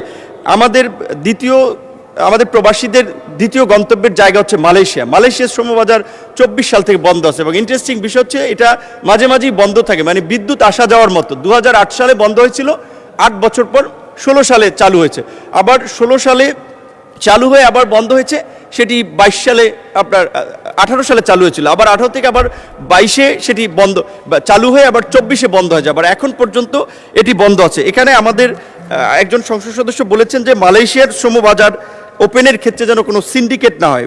প্রধানমন্ত্রী আমাদেরকে কড়া নির্দেশনা দিয়েছেন যে এখানে যেন সবার জন্য উন্মুক্তভাবে এবং সরকারের যেন কোনো বদনাম না হয় সেইভাবে কাজ করার জন্য। তারই অংশ হিসেবে আমাদের মাননীয় মন্ত্রী সফরও করেছেন, কিন্তু মালয়েশিয়ার সাথে স্বাক্ষরিত MOU যেটি 2021 সালে স্বাক্ষর আছে, সেইটা অনুযায়ী বলা আছে যে the government of Malaysia shall select BRA, Bangladesh recruiting agency, automatically through the online system for the list provided by the government of the. আরেক মিনিট কনক্লুড করেন, 1 মিনিট। অর্থাৎ বাংলাদেশের আপনার এই রিক্রুটিং এজেন্সির আমরা এখান থেকে তালিকা যাই দিই না কেন, সিলেকশনটা কিন্তু মালয়েশিয়া করবে, এবং যেই কারণেই এই বাজারের আপনার শর্ট লিস্ট কিংবা সিন্ডিকেট যাই বলি সেটা হয়ে আসছে। এবং এটা আমরা যখন প্রায় 3000 মতো আমাদের রিক্রুটিং এজেন্সির লাইসেন্স আছে, প্রকৃত অর্থে এটা আমার বলতে দ্বিধা নাই, আমরা যদি একটা স্ট্যান্ডার্ড প্রক্রিয়ার মধ্যে দিয়ে যাচাই করি তাহলে আমার ধারণা 4 থেকে 500 লাইসেন্সের বেশি টিকবে না। এটা প্রধানমন্ত্রীর আমরা অনুমতি নিয়েছি এই লাইসেন্সগুলোর কার্যক্রম যাচাই বাছাই করে একটা গ্রেডিং করা, এবং সেটা যদি আমরা করতে সক্ষম হই সেক্ষেত্রে আমরা আশা করি এই প্রতারণা কিংবা জালিয়াতি এগুলো বন্ধে কার্যকর পদক্ষেপ নিতে পারবো। স্বরাষ্ট্র মন্ত্রণালয়, পররাষ্ট্র মন্ত্রণালয় সহ আন্তঃমন্ত্রণালয় বৈঠক করে এই খাতে একটা শৃঙ্খলা আনতে এবং আমাদের প্রবাসীদের মর্যাদা, অধিকার এবং নিরাপদ কর্মসংস্থান সৃষ্টিতে আমরা বদ্ধপরিকর। মাননীয় স্পিকার, আপনাকে ধন্যবাদ। মাননীয় প্রতিমন্ত্রী শামা ওয়াহিদ, আপনার সময় 8 মিনিট। ধন্যবাদ মাননীয় স্পিকার। আমি বিরোধী দলীয় নেতাকে ধন্যবাদ জানাতে চাই প্রথমেই, কারণ উনি একটি অত্যন্ত গুরুত্বপূর্ণ বিষয় উত্থাপন করেছেন। আসলে বাংলাদেশ এবং বাংলাদেশের মানুষের স্বার্থ সংশ্লিষ্ট যে কোনো বিষয়ে আমি মনে করি বিরোধী দল, সরকারি দল সকলে ঐক্যবদ্ধভাবে কাজ করা উচিত। এই সমস্যাটা আমাদের জাতীয় সমস্যা, সকলের সমস্যা, এটা আমরা ঐক্যবদ্ধভাবে মোকাবেলা করা উচিত। সুতরাং এই প্রশ্ন উত্থাপনের জন্য আমি আপনাকে বিরোধী দলীয় নেতাকে আমি ধন্যবাদ জানাই। আমাদের মাননীয় প্রতিমন্ত্রী, প্রবাসী কল্যাণ প্রতিমন্ত্রী কিছু কথা বলেছেন যে কাজগুলো ওনাদের মন্ত্রণালয় থেকে হচ্ছে। পররাষ্ট্র মন্ত্রণালয় থেকে আমরা কি কাজ শুরু করেছি এটা আমি একটু আলোকপাত করতে চাই।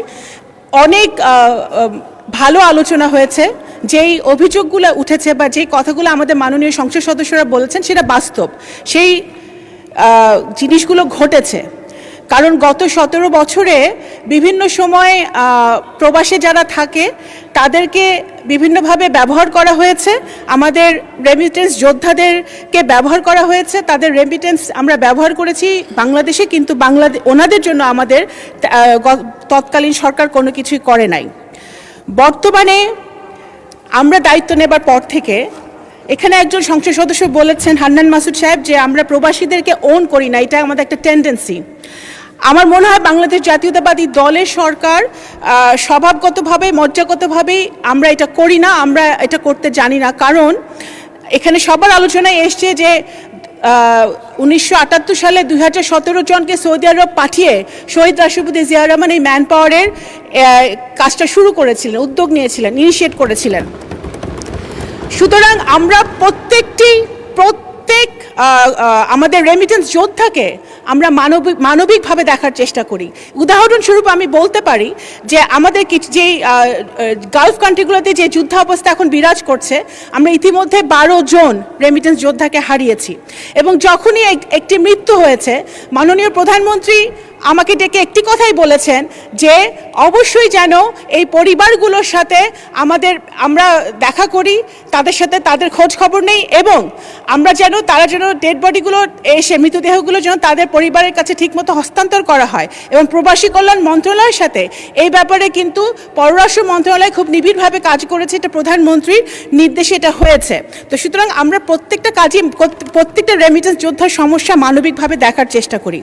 দুটো সমস্যা মাইগ্রেশনের ব্যাপারে, ইলিগাল মাইগ্রেশন যখন হয়, একটা হচ্ছে যেটা আলোচনায় এসছে সত্য কথা, ইউরোপ রুটে আমাদের লিবিয়া রুটে মেডিটেরিয়ান সি হয়ে আমাদের অনেক দালাল চক্রের হাতে পড়ে আমাদের বাংলাদেশিরা যখন ওই রুটে যায় তখন কয়েকদিন আগেও আমরা দেখেছি আমাদের কিছু বাংলাদেশি মৃত্যুবরণ করেছে। এই জিনিসগুলো ইলিগাল মাইগ্রেশনটা বন্ধ করার জন্য বা কমানোর জন্য পররাষ্ট্র মন্ত্রণালয় পররাষ্ট্র মন্ত্রণালয়ের ইতিহাসের প্রথমবার আমরা একটা মাইগ্রেশন উইং খুলেছি। সেই মাইগ্রেশন উইংয়ের কাজ হলো এই সকল মাইগ্রেশন রিলেটেড সমস্যাগুলো এবং আমাদের বাংলাদেশিরা বিদেশে অবৈধভাবে যাক বা বৈধভাবে যাক তারা যে সমস্যাগুলো ফেস করে সেগুলোকে মোকাবেলা করার জন্য আমরা এই মাইগ্রেশন উইংটা তৈরি করেছি। আমরা ইতিমধ্যেই প্রবাসী কল্যাণ মন্ত্রণালয়ের সাথে এবং শ্রম মন্ত্রণালয়ের সাথে আমরা এই ব্যাপারে কাজ করছি। আরেকটা যেটা হচ্ছে যে আমাদের গালফ কান্ট্রিগুলোতে আমাদের যারা যোদ্ধারা যায়, আমাদের রেমিটেন্স যোদ্ধারা যায়, তাদের বিভিন্ন সমস্যা তারা পড়ে, সেই সমস্যাগুলো দেখার জন্য এবং পাসপোর্ট রিলেটেড কিছু সমস্যার কথা এখানে উঠেছে, সেই পাসপোর্ট রিলেটেড সমস্যাগুলো সমাধানের জন্য যেগুলো বিগত দিনে হয়েছে অবশ্যই আমি দায়িত্ব নেবার পরে আমরা দেখেছি যে বিভিন্ন মিশনে পেশাদারিত্বের অভাব রয়েছে এবং কিছু কিছু জায়গায় আমাদের লোকজনেরও অভাব রয়েছে।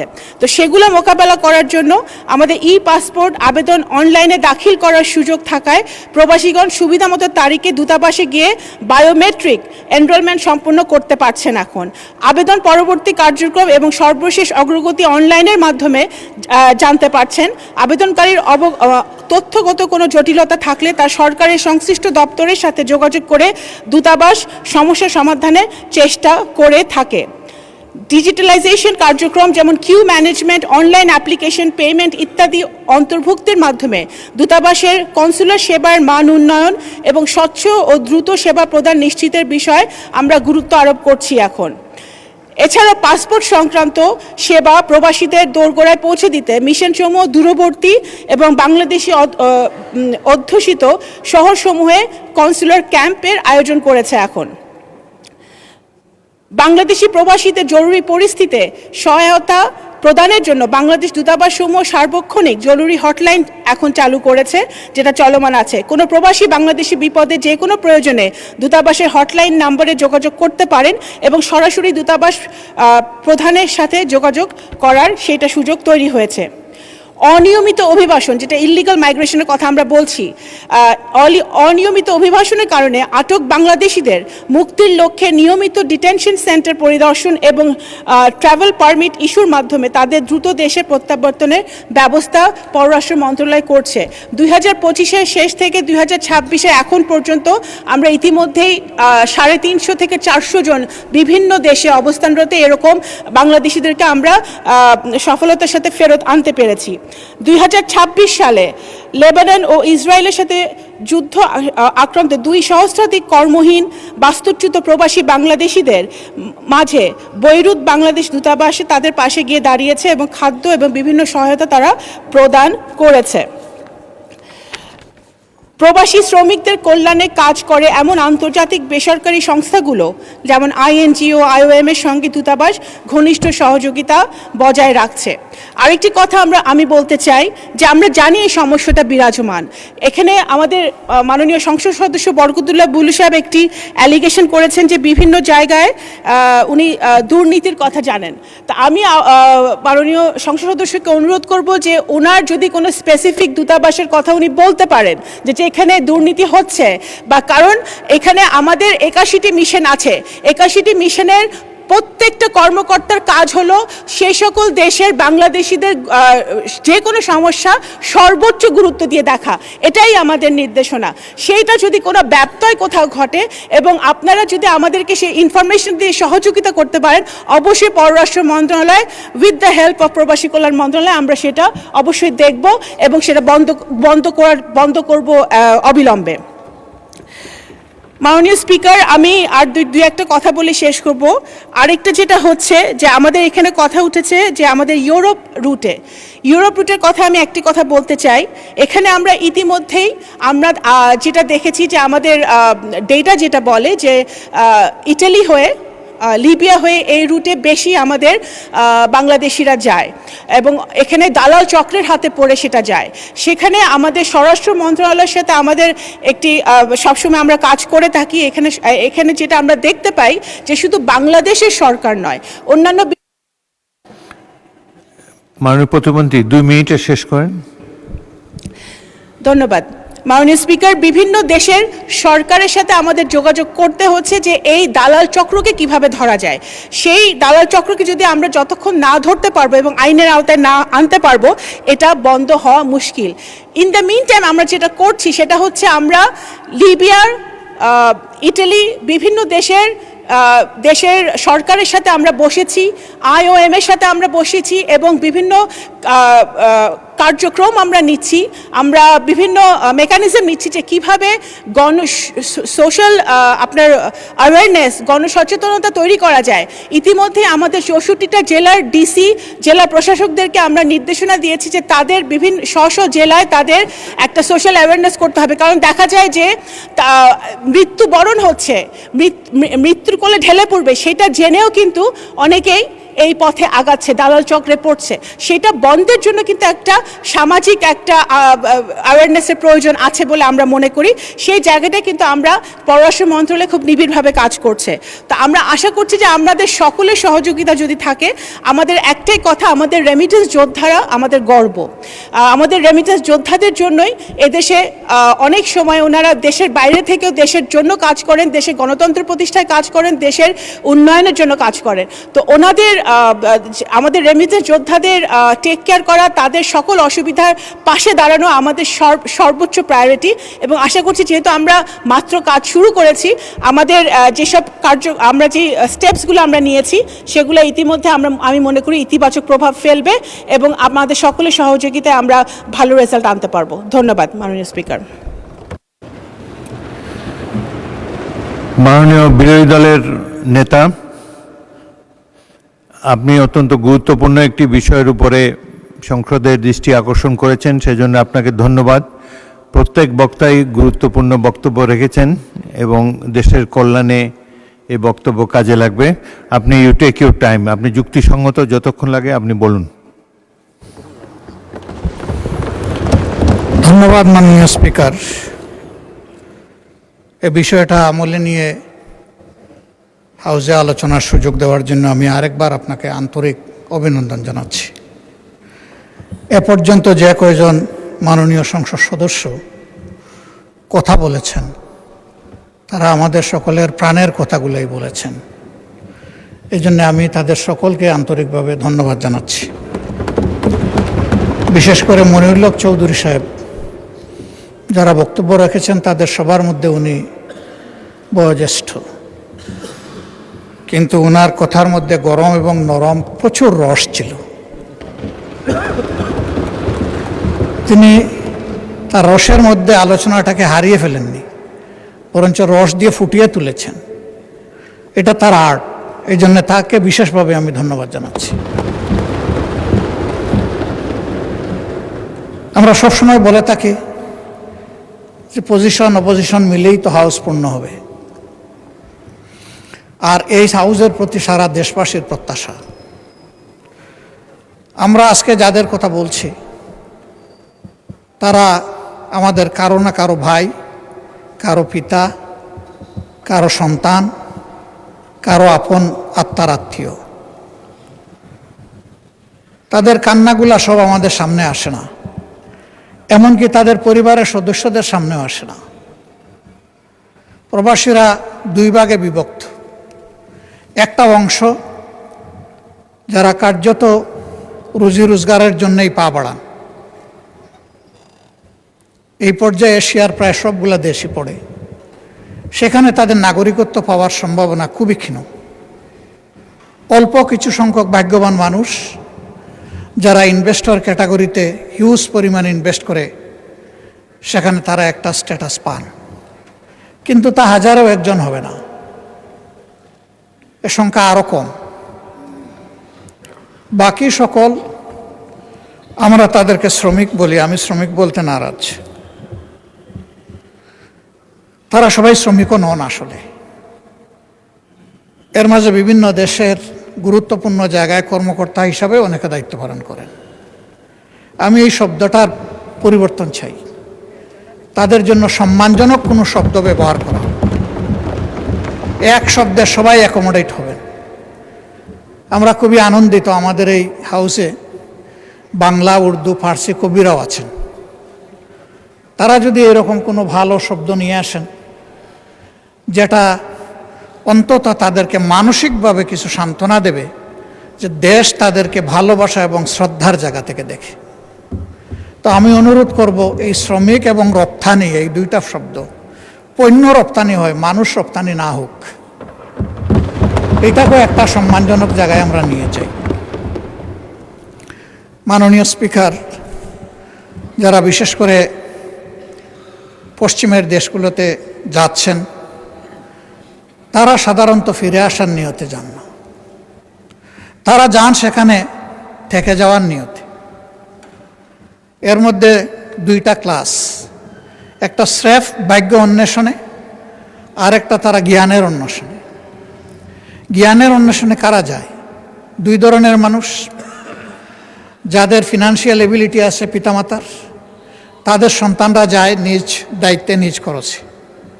আর যাদেরকে আল্লাহ তাআলা চমৎকার মেধা দিয়েছেন, মা বাপ গরিব, তারা যায় ফুলব্রাইট বা কোনো ধরনের স্কলারশিপ নিয়ে। এই দুই শ্রেণী আমাদের অ্যাসেট। তারা সেখানে শিক্ষা নেওয়ার পরে ওই সংশ্লিষ্ট দেশগুলোতে সার্ভিস দিচ্ছেন। ইতিমধ্যে শুনেছেন বিমানে যে ওয়াইফাই সংযুক্ত হয়েছে, এর মেইন কারিগর ব্যক্তিটি কিন্তু বাংলাদেশের। তার টিমে 13 জন ছিল, সেই লিড করেছে টিমকে। 4G থেকে 5Gতে নেওয়ার ফার্স্ট স্টেপটা যিনি নিয়েছেন, তিনিও একজন বাংলাদেশী। অবশ্য এখন তিনি বাংলাদেশের একটা বিশেষ জায়গায় সার্ভিস দিচ্ছেন। এই ধরনের মণিমুক্তাগুলো দেশ থেকে চলে গেল, আমরা দেশকে সাজাবো কি দিয়ে? এই জন্য আমি ফিল করি আমাদের ফিনান্সিয়াল রিমিটেন্স তো অবশ্যই লাগবে দেশের অর্থনীতির চাকা চালু রাখার জন্য, কিন্তু তার চাইতে কম ইম্পর্টেন্স নয়, আমাদের এখন প্রয়োজন ইন্টেলেকচুয়াল রিমিটেন্স। দুনিয়ার বিভিন্ন উদীয়মান শক্তি এবং দেশ তাদের তরুণ যুবক যুবতীদেরকে ইনসেন্টিভাইজ করেছে, তাদেরকে মূল্যায়ন করেছে, সসম্মানে তাদেরকে দেশে ফিরিয়ে এনেছে। উদাহরণস্বরূপ বলতে পারি পাশের দেশ ভারত। একসময় তাদের দেশে সেই রকম স্কিল হ্যান্ড কোনো কার্ডিয়াক সার্জন ছিল না। তারা দেবী সেটিকে, তাদের মুক্তাকে তাদের দেশে ফিরিয়ে এনেছে এবং তাকে বলেছে তুমি কি চাও? সে বলেছে আমি টাকা পয়সা চাই না, আমি একটু সম্মান চাই, আর আমার কাজের জন্য আমি একটা কমফোর্ট জোন চাই। বিদেশে যাদের সাথে কথা হয়েছে, আমাদের সেই মণিমুক্তাগুলো একই কথা বলে যে আমরা একটু সম্মান চাই এবং একটা কমফোর্ট জোন চাই, যাতে কোনো ধরনের অযাচিত হস্তক্ষেপ ছাড়া আমি আমার মেধার স্ফুরণ এবং বিকাশ ঘটাতে পারি। আমি মাননীয় প্রধানমন্ত্রী থাকলে খুবই প্রীত হতাম, ভালো লাগতো কথাগুলো সরাসরি তিনি শুনতেন। নিশ্চয়ই কেউ না কেউ তাকে এগুলা কনভে করবেন বলে আমি আশা করি। আমি অনুরোধ করব যে তিনি এই বিষয়টার প্রতি অবশ্যই গুরুত্ব দেবেন। আমাদের ফিনান্সিয়াল রিমিটেন্সের পাশাপাশি তিনি যেন ইন্টেলেকচুয়াল রিমিটেন্সটাকে গুরুত্ব দেন। তাহলে সমাজের বহু জায়গায় আমরা নূতনত্ব খুঁজে পাব এবং তাদের মেধা এই জাতিকে সকলের সাথে একত্রিত হয়ে সামনে এগিয়ে নেবে। আমি এটা বলছি না যে তারা না হলে আমাদের দেশ চলবে না, তবে আমি এটা জোর দিয়েই বলছি তারা হলে এই দেশটা আরও ভালো চলবে। তো আরও যেখানে ভালো চলবে সেখানে আমরা কেন তাদেরকে উপেক্ষা করব। এই লোকদের আরও কিছু বঞ্চনা আছে। তারা সাধারণত মারা গেলে এদেশে এখন আর ফিরে আসে না। এক সময় 2 দিন, 5 দিন, 7 দিন, 13 দিন, 15 দিন পরে তাদের লাশ ফেরত আসত। এখন সবাই বুঝেছে যে এই কাজটা সঠিক নয়, বরঞ্চ তাদের ফ্যামিলি নিয়ে যে দেশে তারা থাকেন এখন তারা চেষ্টা করেন লাশটা যেন ওখানেই দাফন হয়ে যায়। তাদের এখানে আমাদের কাছে এইরকম কোনো চাহিদা নেই যে আমাদের লাশটা বিদেশে নিয়ে যান, কিন্তু তারা জীবন্ত যখন আসে তখন লাশের চাইতে খারাপ পরিণতি কোনো কোনো ক্ষেত্রে তাদেরকে ভোগ করতে হয়। আমরা তাদের প্রতি কৃতজ্ঞতা দেখাতে পারি না। এমনকি কারো কারো আপনজন, আপন ভাই তাকে তার প্রপার্টি থেকে ডিপ্রাইভ করে, বিভিন্ন ধরনের আইনের জটিলতায় ফেলে দেয়, মিথ্যা মামলা দিয়ে হয়রানি করে। আর পাশের বাড়ির লোকেরা তো আছে, সেখানে যদি পরিচিত আগে থেকেই বিরাজমান কোনো শত্রুতা থাকে সেটা আবার আগুনের মধ্যে ঘিল ঢেলে দেয়। এই সমস্ত জটিলতায় তারা যখন পরে আইনের আশ্রয় নেন, তখন যেখানে গিয়ে তারা সাশ্রয়টা চান, শান্তিটা খুঁজে পেতে চান, ওখানে গিয়ে আরেক দফা তারা হয়রানির মুখোমুখি হন। ওখানে যাওয়া মাত্রই তাদের কাছে বিরাট অঙ্কের একটা কিছু চেয়ে বসা হয়, কারণ মনে করে এই লোকগুলা টাকার মেশিন, চাইলেই পাওয়া যাবে। আমি চাইবো না কেন? যদি কেউ টাকা দিতে পারলো তো হয়তো তার কিছু কাজ হলো, যদি দিতে পারলো না তাহলে চোখের পানি মুছে মুছে আবার দেশ থেকে তাকে বিদায় নিতে হলো। তাদের এই কান্নাগুলো আছে।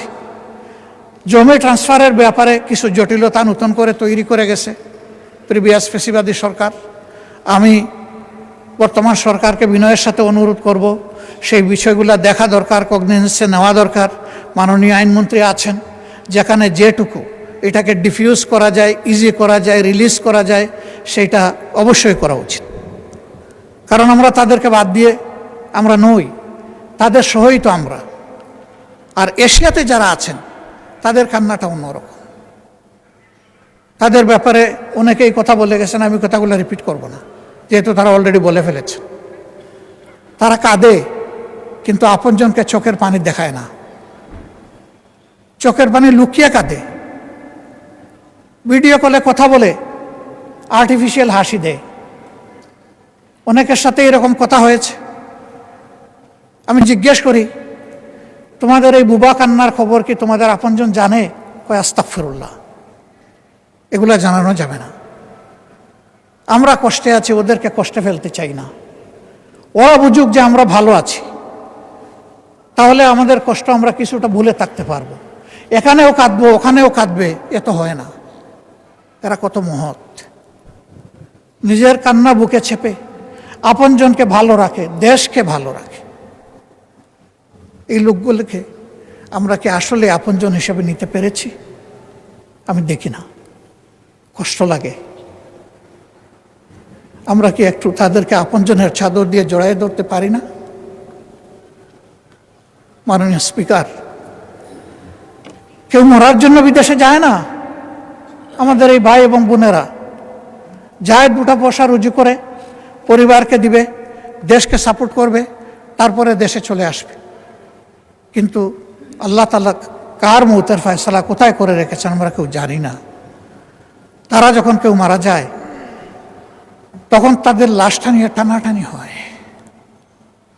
আপনজনরা চায় শেষবারের মতো অন্তত মুখটা দেখি। এ লাশ আসবে কিভাবে?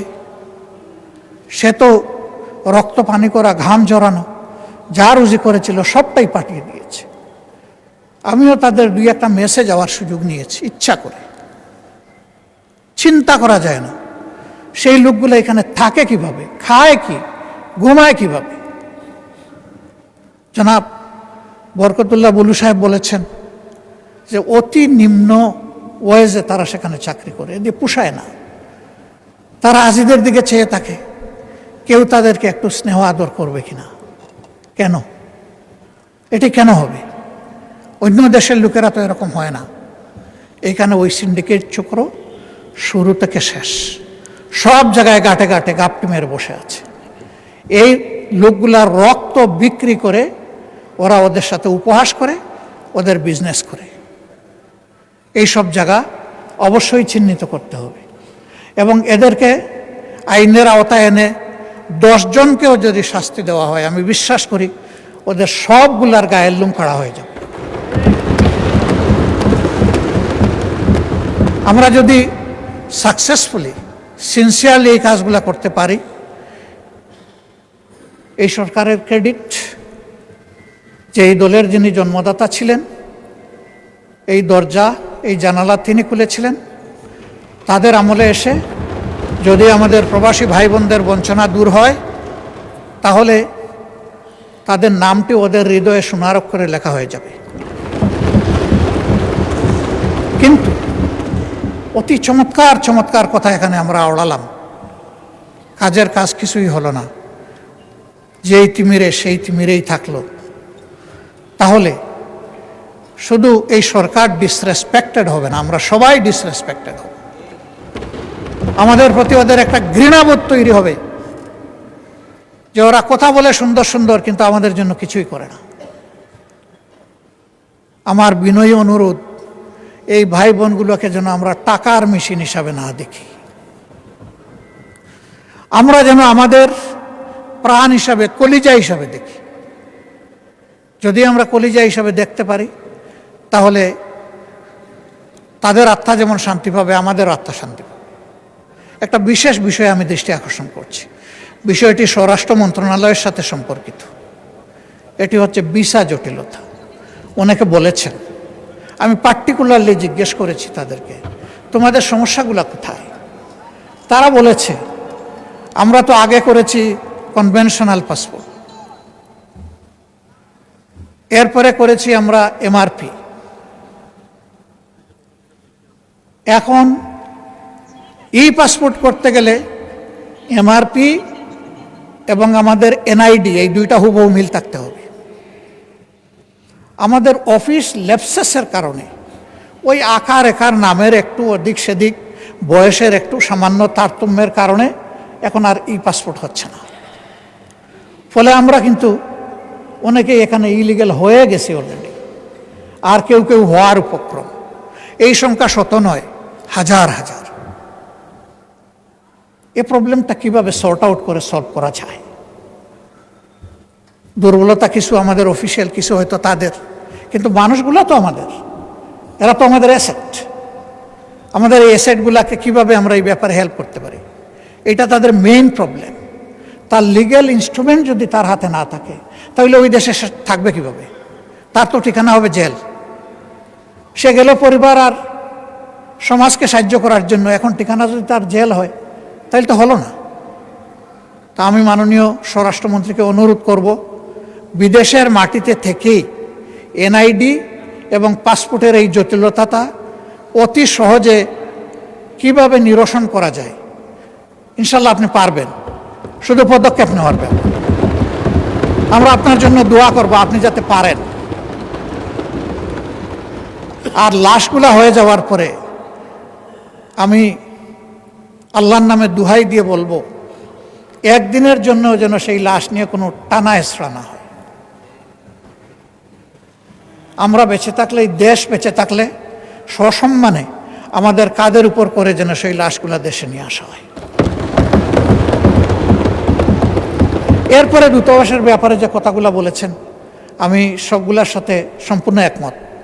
কিন্তু দূতাবাস কর্মকর্তা কর্মচারীরা আমাদের ভাই বোন, আমরা তাদেরকে অপমানিত করতে চাই না। সরকারের উচিত তাদেরকে প্রপার ওরিয়েন্টেশন দেওয়া। এবং এখানে যে একটা চমৎকার প্রস্তাব এসেছে যে একটা সংসদীয় টাস্ক ফোর্স হতে পারে, দুনিয়ার ভালনারেবল যে সমস্ত কান্ট্রি যেখানে আমাদের সমস্যাগুলো বেশি, এই টাস্ক ফোর্স মাঝে মাঝে ফিজিক্যালি সেগুলো ভিজিট করবে, করে তাদের কথা নিজ কানে শুনবে। সেখানে দূতাবাসের আমাদের কর্মকর্তা কর্মচারীরাও থাকবেন। এই সব কিছু মিলে আমরা যদি একটা টোটাল প্যাকেজের দিকে যাই, তাহলে আমি রিমিটেন্স বাড়ার উদ্দেশ্যে বলছি না, আমি বলছি মানবতাকে সম্মান করার উদ্দেশ্যে আমরা এই কাজগুলো করলে আমি বিশ্বাস করি এই রিমিটেন্স দ্বিগুণ তিগুণ বেড়ে যাবে ইনশাআল্লাহ। দেশ এবং জাতি বেনিফিটেড হবে, তারা বেনিফিটেড হবে, সম্মানিত বোধ করবে। আমরা যেহেতু তাদেরকে যোদ্ধা বলছি, আমরা যেন মেহরবানি করে তাদেরকে বীরের সম্মানটুকু দিই। আমার যোদ্ধা, আমার বীর, কাজেই তারা যেন বীরের সম্মান পায়, সেইটা কিভাবে পাবে সরকার এটা ফর্মুলেট করুক। আমাদের কোনো সহযোগিতা চাইলে আমরা হোল হার্টেডলি করবো ইনশাল্লাহ। আজকের এই আলোচনাটা আমাদের কোনো বিতর্ক ছিল না, এই আলোচনা ছিল আমাদের হৃদয়ের কিছু আকুতি। আমি বিশ্বাস করি সবাই সেই জায়গা থেকেই কথা বলেছেন। মাননীয় স্পিকার আমাকে সুযোগ দেওয়ার জন্যে এবং এই আলোচনাটা আজকের হাউসে আনার জন্য আমি বিশেষভাবে আপনাকে ধন্যবাদ জানাচ্ছি। এই আলোচনা সার্থকতা পাওক, ইতারে এটা হারিয়ে না যাক, এই জন্যে এই ব্যাপারে আপনার জায়গা থেকে আপনি বিশেষ উদ্যোগ নেবেন এই প্রত্যাশা ব্যক্ত করে আমার কথা এখানেই শেষ করছি। আল্লাহ হাফিজ, বাংলাদেশ জিন্দাবাদ। আসসালামু আলাইকুম। ধন্যবাদ মাননীয় বিরোধী দলের নেতা। আমি অনেকগুলো সংসদে অংশগ্রহণ করার সুযোগ পেয়েছি, কোনো বিরোধী দলের নেতাকে কোনোদিন কোনো প্রস্তাব দিতে দেখিনি কোনো সংসদে। এই প্রস্তাবটি জনকল্যাণের জন্য আপনি দিয়েছেন, সেই জন্য আপনাকে ধন্যবাদ জানাই।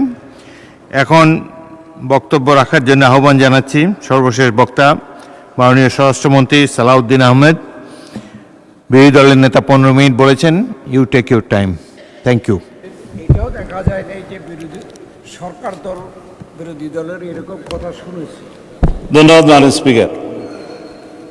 আমি কি একটু 274-এর 1 মিনিট কথা বলতে পারবো, যদি আপনি হ্যাঁ বলতে পারবেন মাননীয় মন্ত্রী। জি। সর্বশেষে উনি একটি প্রস্তাব দিয়েছেন, এক সংসদীয় টাস্ক ফোর্স গঠনের কথা বলেছেন, সে ব্যাপারে ইচ্ছা করলে আপনি রেসপন্ড করতে পারেন। আমি লিখে রেখেছি টাস্ক ফোর্স, ওনার প্রত্যেকটা বক্তব্য আমি লিখে রেখেছি। তিনি বলেছেন তো যে হৃদয়ের কথা বলিতে ব্যাকুল, আমরাও শুধু আইলে না কেহ বলবো না, আমরাও শুনিতে চাইছি। মানে স্পিকার 274 হচ্ছে আমাদের মাননীয় সংসদ সদস্য নাজিবুর রহমান সাহেব। I appreciate his sense of humour. উনি বলেছেন যে স্বরাষ্ট্রমন্ত্রী এক ব্যক্তির গাড়িতে চড়ে সম্বর্ধনা নিয়েছেন। স্বরাষ্ট্রমন্ত্রী কোনো ব্যক্তির গাড়িতে চড়ে সম্বর্ধনা নেয়নি। মানে স্পিকার এটা একটু এক্সপান্স করুন ফর ইউর। স্বরাষ্ট্রমন্ত্রী যখন ছিলাম না তখন আমি সালাউদ্দিন আমাদের স্থায়ী কমিটির সদস্য ছিলাম। বিদেশ থেকে যখন এসেছি আমি আমার গাড়িতে করে সম্বর্ধনা নিয়েছি। আমার 4টি গাড়ি আছে, আমার 4 জন ড্রাইভার আছে, খুব একটা গরিব মানুষ না। কক্সবাজার যখন আমি গিয়েছি লক্ষ লোকের সমাবেশ হয়েছিল, কোনো গাড়ি বিমানবন্দরে তেমন ঢোকার সুযোগ হয়নি। অনেক লোকের মাইক্রোবাস জিপ টিপ ছিল, একটাতে উঠলাম, ওটাতে কেউ উঠতে দিল না মাইক্রোবাস, আরেকটাতে উঠলাম, আরেকটাতে 5 নম্বর গিয়ে বলে যে এটাতে উঠে। পরে দেখা গেলো সেটা একটা কোনো ব্যক্তির নামে না, 17-18 বছর আগের গাড়ি, সেটা ট্রান্সফার হয়েছে যার নামে। সেই ব্যক্তি আমার এলাকায় বাড়ি, সে আগ্রহ করে বললো এখানে ওঠেন। ওখানে আমার উচ্ছেদে বহু দামি গাড়ি উপস্থিত ছিল কিন্তু পৌঁছাতে পারেনি। সেটা আমি জনগণের সামনে, দেশবাসীর সামনে তারপরেও দুঃখ প্রকাশ বলেছি এটা আমার ভুল হয়েছে যে আমি অন্য কোনো গাড়িতে উঠতে যেয়ে এই গাড়িতে আমার সমর্থকরা উঠিয়েছে, এবং সেটা কোনো ব্যক্তির নামে গাড়ি না।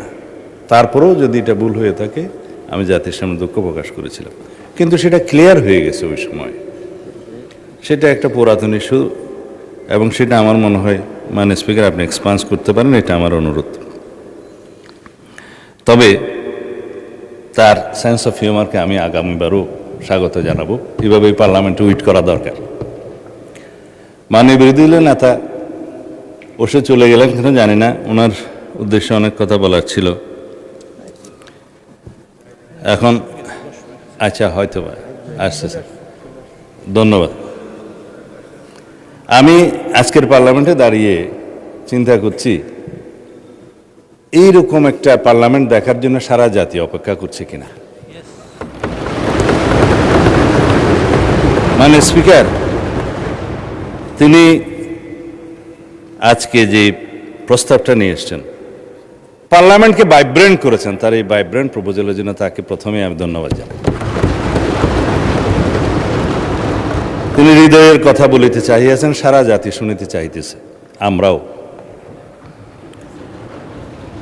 তিনি মাননীয় বিরোধী দলের নেতা হিসেবে আজকে বক্তব্য না রেখে একজন জাতীয় নেতা হিসেবে বক্তব্য রেখেছেন। তাই বলে কালকেরটা ভুলে যাবেন না, আমি আস্তে আস্তে বলব।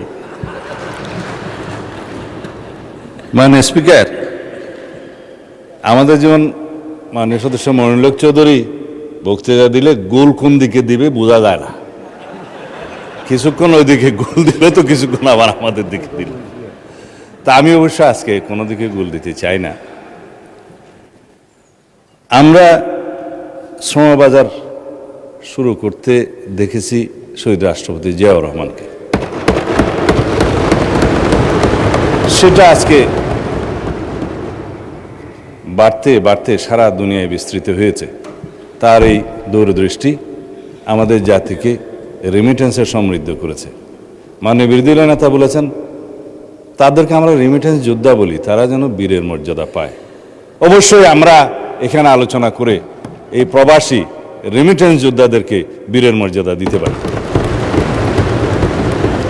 তারা ফ্যাসিবাদ বিরোধী আন্দোলনে সংগ্রাম করতে যেয়ে বিদেশে জানে যেখানে রাজতন্ত্র আছে সেই জায়গাতে আন্দোলন করা মানা, তারপর তারা দেশপ্রেমের বহিঃপ্রকাশ ঘটিয়ে যাবজ্জীবন জেলের মতো নির্দেশ পেয়েছে। কেয়ারটেকার গভর্নমেন্টের সময় উদ্যোগ নিয়ে রাষ্ট্রীয়ভাবে তাদের অনেককে ফেরত আনতে পেরেছেন, আরও কিছু বাকি ছিল, পরে আমরা চেষ্টা করে বাকিদেরও এনেছি। এখনও কেউ যদি বাকি থাকে পররাষ্ট্র মন্ত্রণালয় উদ্যোগ নেবে তাদেরকে যেন ফিরিয়ে নিয়ে আসা হয়।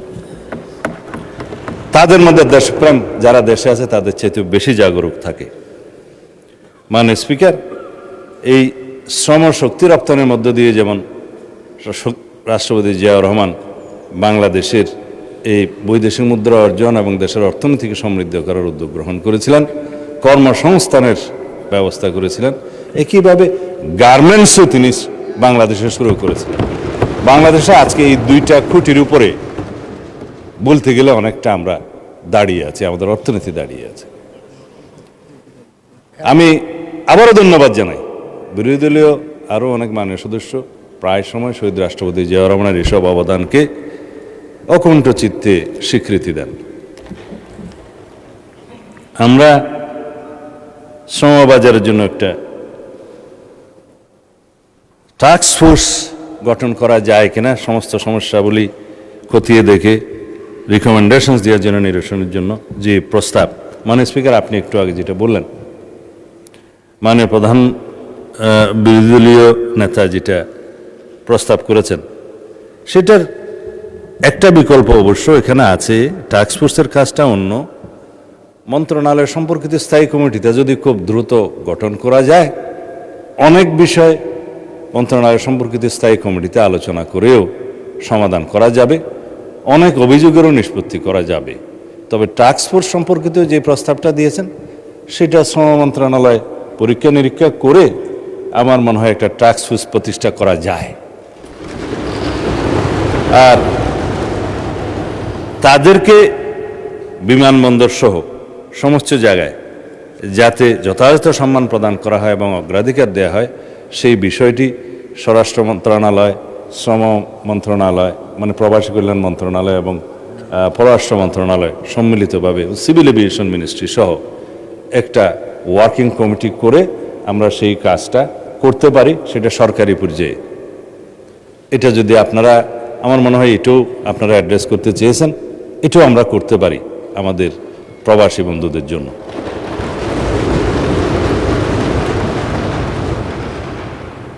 আমরা আসলে today I am here to praise the opposition, not to bury them like before. আমাদের মালয়েশিয়া মাননীয় প্রধানমন্ত্রীর ফার্স্ট ভিজিট নির্ধারিত হয়েছে। তার মানে এই না যে মানে মালয়েশিয়া ফার্স্ট, এটার গুরুত্ব তিনি দিয়েছেন। মালয়েশিয়ার শ্রমবাজার উন্মুক্ত করার জন্য আমাদের 2 জন মন্ত্রী এবং উপদেষ্টাকে মালয়েশিয়া পাঠিয়েছিলেন। সরকারের উচ্চ পর্যায়ে তাদের সাথে আলাপ আলোচনা হয়েছে যে কিভাবে শ্রমবাজার উন্মুক্ত করা যায়, আরও বেশি শ্রমশক্তি বাংলাদেশ থেকে প্রেরণ করা যায়। তিনি এই বিষয়টায় খুবই মনোযোগ দিয়েছেন মাননীয় প্রধানমন্ত্রী। অবশেষে তাদের আমন্ত্রণে, মালয়েশিয়া সরকারের আমন্ত্রণে তিনি প্রথম মালয়েশিয়া যাচ্ছেন। উদ্দেশ্য অনেকগুলোর মধ্যে এটা প্রধানতম। ফ্যাসিবাদী সরকারের সময় মাননীয় স্পিকার অনেকে এটাকে বহুল আলোচিতভাবে আদম ব্যবসা হিসেবে পরিচিত করে, শব্দ দুটো সম্মানিত নয়, সেজন্য আমি এখানে ব্যবহার করতে চাই না। কলঙ্কিত করেছে, অনেক ক্ষেত্রে মানব পাচারও করেছে, অনেক ক্ষেত্রে অর্থ পাচার করেছে। যারা জড়িত এই সমস্ত কর্মকাণ্ডে তাদের 100 জনের বিরুদ্ধে কয়েকদিন আগে একটি মামলায় চার্জশিট প্রদান করা হয়েছে মাননীয় স্পিকার। এগুলো গৃহীত ব্যবস্থা। আর বিরোধী দলের গঠনমূলক আলোচনার মধ্য দিয়ে যে প্রসঙ্গগুলো উঠে এসছে এবং যে নোটিশটা মাননীয় বিরোধী দলীয় নেতা আজকে দিয়েছেন, তার মধ্যে যে প্রস্তাবগুলো আছে, সেই প্রস্তাবের প্রেক্ষিতে দুইটা মন্ত্রণালয়ের পক্ষ থেকে 2 জন মাননীয় প্রতিমন্ত্রী এর লিখিত জবাব দিয়েছেন। বিষয়টার সাথে স্বরাষ্ট্র মন্ত্রণালয়েরও কিঞ্চিত বিষয় জড়িত আছে। তা আমাকেও একটা কাগজ মন্ত্রণালয় থেকে রেডি করে দেয়া হয়েছে। তার মধ্যে কয়েকটা বিষয় মাননীয় বিরোধী দলীয় নেতা যেটা জানতে চেয়েছেন তার একটা জবাব আছে। তা আমি 1-2টা প্যারাগ্রাফ বোধহয় পড়লে ভালো হবে। গণপ্রজাতন্ত্রী বাংলাদেশ সরকার প্রবাসী বাংলাদেশিদের জন্য নিরাপদ, আধুনিক, সহজলভ্য ও আন্তর্জাতিক মানসম্পন্ন পাসপোর্ট সেবা নিশ্চিতকরণে নিরলসভাবে কাজ করে যাচ্ছে। এই লক্ষ্যে পর্যায়ক্রমে মেশিন রিডেবল পাসপোর্ট MRP এর পরিবর্তে আধুনিক পাসপোর্ট কার্যক্রম বাস্তবায়ন করা হয়েছে। বর্তমানে বিশ্বের বিভিন্ন দেশে অবস্থিত 73টি বাংলাদেশ মিশনের মধ্যে 71টি মিশনে পাসপোর্ট কার্যক্রম চালু রয়েছে। বিগত 6 মাসে উক্ত মিশনসমূহে ইস্যুকৃত পাসপোর্টের মধ্যে প্রায় 86% পাসপোর্ট এবং 14% MRP পাসপোর্ট, যা প্রমাণ করে প্রবাসী বাংলাদেশি নাগরিকগণ নির্বিঘ্নে পাসপোর্ট সেবা গ্রহণ করছেন। যেসব নাগরিকের MRP পাসপোর্টের মেয়াদ বিদ্যমান রয়েছে তারা মেয়াদ উত্তীর্ণ না হওয়া পর্যন্ত উক্ত পাসপোর্ট ব্যবহার করতে পারছেন। অন্যদিকে নতুন আবেদন ও পুনঃ ইস্যুর ক্ষেত্রে পর্যায়ক্রমে পাসপোর্ট প্রদান করা হচ্ছে। বিদেশে অবস্থানরত প্রাপ্তবয়স্ক বাংলাদেশি নাগরিকগণ জাতীয় পরিচয়পত্র NID-র পাশাপাশি বার্থ রেজিস্ট্রেশন সার্টিফিকেট ব্যবহার করে পাসপোর্টের আবেদন করতে পারছেন। ফলে তথ্য সংশোধনের প্রয়োজন হলে BRC মানে বার্থ রেজিস্ট্রেশন সার্টিফিকেট সংশোধনের মাধ্যমে পুনঃ ইস্যুর আবেদন দাখিলের সুযোগ রয়েছে, যা বিদেশে অবস্থানরত নাগরিকদের জন্য একটা গুরুত্বপূর্ণ সুবিধা। এই বিষয়টা মাননীয় বিরোধী দলীয় নেতা উত্থাপন করেছিলেন। এই জবাবটা এখানে আছে। আমরা বার্থ রেজিস্ট্রেশন সার্টিফিকেটের মাধ্যমে যদি কোনো সংশোধনের প্রয়োজন হয় সেটা আমরা আমলে নিচ্ছি। পাসপোর্ট সেবা সহজীকরণের লক্ষ্যে সরকার ইতিমধ্যে একাধিক নীতিগত ও প্রশাসনিক পদক্ষেপ গ্রহণ করেছে। এর মধ্যে উল্লেখযোগ্য হল পুলিশ ভেরিফিকেশন ব্যতিরেকে পাসপোর্ট ইস্যু করা, অনলাইন আবেদন ও অনলাইন পেমেন্ট ব্যবস্থা, SMS ও অনলাইনের মাধ্যমে আবেদন অগ্রগতি পর্যবেক্ষণ, অভিযোগ প্রতিকার ব্যবস্থা, কল সেন্টার ও হেল্পলাইন চালু এবং বিদেশে অবস্থানরত নাগরিকদের জন্য BRCর ভিত্তিতে বার্থ রেজিস্ট্রেশন সার্টিফিকেটের ভিত্তিতে আবেদন গ্রহণের সুযোগ সৃষ্টি। কয়েকদিন আগে মন্ত্রণালয়ে আমরা একটা আন্তঃমন্ত্রণালয় মিটিং করেছিলাম। এই বিষয়ে মাননীয় স্পিকার এই নির্দেশনাগুলো দিয়ে দেওয়া হয়েছে সমস্ত জায়গায়। প্রবাসী বাংলাদেশিদের সুবিধার্থে বিদেশস্থ বাংলাদেশ মিশনসমূহের আওতাধীন দূরবর্তী ও দুর্গম এলাকায় মোবাইল এনরোলমেন্ট কিট বাড়ি বাড়ি গিয়ে যাতে এনরোলমেন্ট করতে পারে, মোবাইল এনরোলমেন্ট কিট ব্যবহার করে পাসপোর্ট আবেদন গ্রহণ ও সেবা প্রদান করা হচ্ছে। পাসপোর্ট ব্যবস্থা চালুর ফলে পাসপোর্টের নিরাপত্তা উল্লেখযোগ্যভাবে বৃদ্ধি পেয়েছে। আবেদনকারীর 10 আঙ্গুলের ছাপ, আইরিশ স্ক্যান এবং সরাসরি উপস্থিতিতে ছবি গ্রহণের মাধ্যমে বায়োমেট্রিক তথ্য সংরক্ষণ করা হচ্ছে। এর ফলে জালিয়াতি, প্রতারণা এবং অন্যের পরিচয়ে পাসপোর্ট গ্রহণের সুবিধা কার্যত বিলুপ্ত হয়েছে। বিদেশে অবস্থানরত প্রবাসী বাংলাদেশিদের নিকট দ্রুততম সময়ে প্রস্তুতকৃত পাসপোর্ট পৌঁছে দেওয়ার লক্ষ্যে আন্তর্জাতিক কুরিয়ার সার্ভিসের মাধ্যমে 72 ঘন্টার মধ্যে সংশ্লিষ্ট বাংলাদেশ মিশনে প্রেরণের ব্যবস্থা গ্রহণ করা হয়েছে। এছাড়া অবশিষ্ট বাংলাদেশ মিশনসমূহেও পর্যায়ক্রমে পাসপোর্ট কার্যক্রম সম্প্রসারণের কাজ চলমান রয়েছে। তবে স্বীকার্য যে কিছু ক্ষেত্রে বিদেশস্থ বাংলাদেশ মিশনসমূহে পাসপোর্ট সেবা প্রাপ্তিতে কিছু প্রতিবন্ধকতা বিদ্যমান রয়েছে, যেমন মাল্টিপল অ্যাক্টিভ, বায়োমেট্রিক মিসম্যাচ, বিভিন্ন তথ্য সংশোধন, হারানো পাসপোর্ট, পূর্ববর্তী পাসপোর্ট যাচাই অথবা বিশেষ অনুমোদন সংক্রান্ত আবেদনসমূহ দ্রুত নিষ্পত্তি করা সম্ভব হচ্ছে না। অনেক ক্ষেত্রে প্রয়োজনীয় ডকুমেন্ট যথাসময়ে সিস্টেমে আপলোড না করা, সমস্যার প্রকৃতি যথাযথভাবে অনুধাবন করতে না পারা অথবা পাসপোর্ট অধিদপ্তর সংশ্লিষ্ট দপ্তরের সাথে সময় মতো সমন্বয় না হওয়ার কারণে আবেদনকারীদের দীর্ঘদিন অপেক্ষা করতে হচ্ছে। আবেদনকারীদের যথাযথ দিক নির্দেশনা প্রদানের ক্ষেত্রেও সীমাবদ্ধতা পরিলক্ষিত হয়। প্রয়োজনীয় কাগজপত্র, আবেদন প্রক্রিয়া বা সমস্যা সমাধানের বিষয়ে সুস্পষ্ট ধারণা না থাকায় অনেক প্রবাসী নাগরিককে একাধিকবার দূতাবাস বা পাসপোর্ট সেন্টারে যেতে হচ্ছে।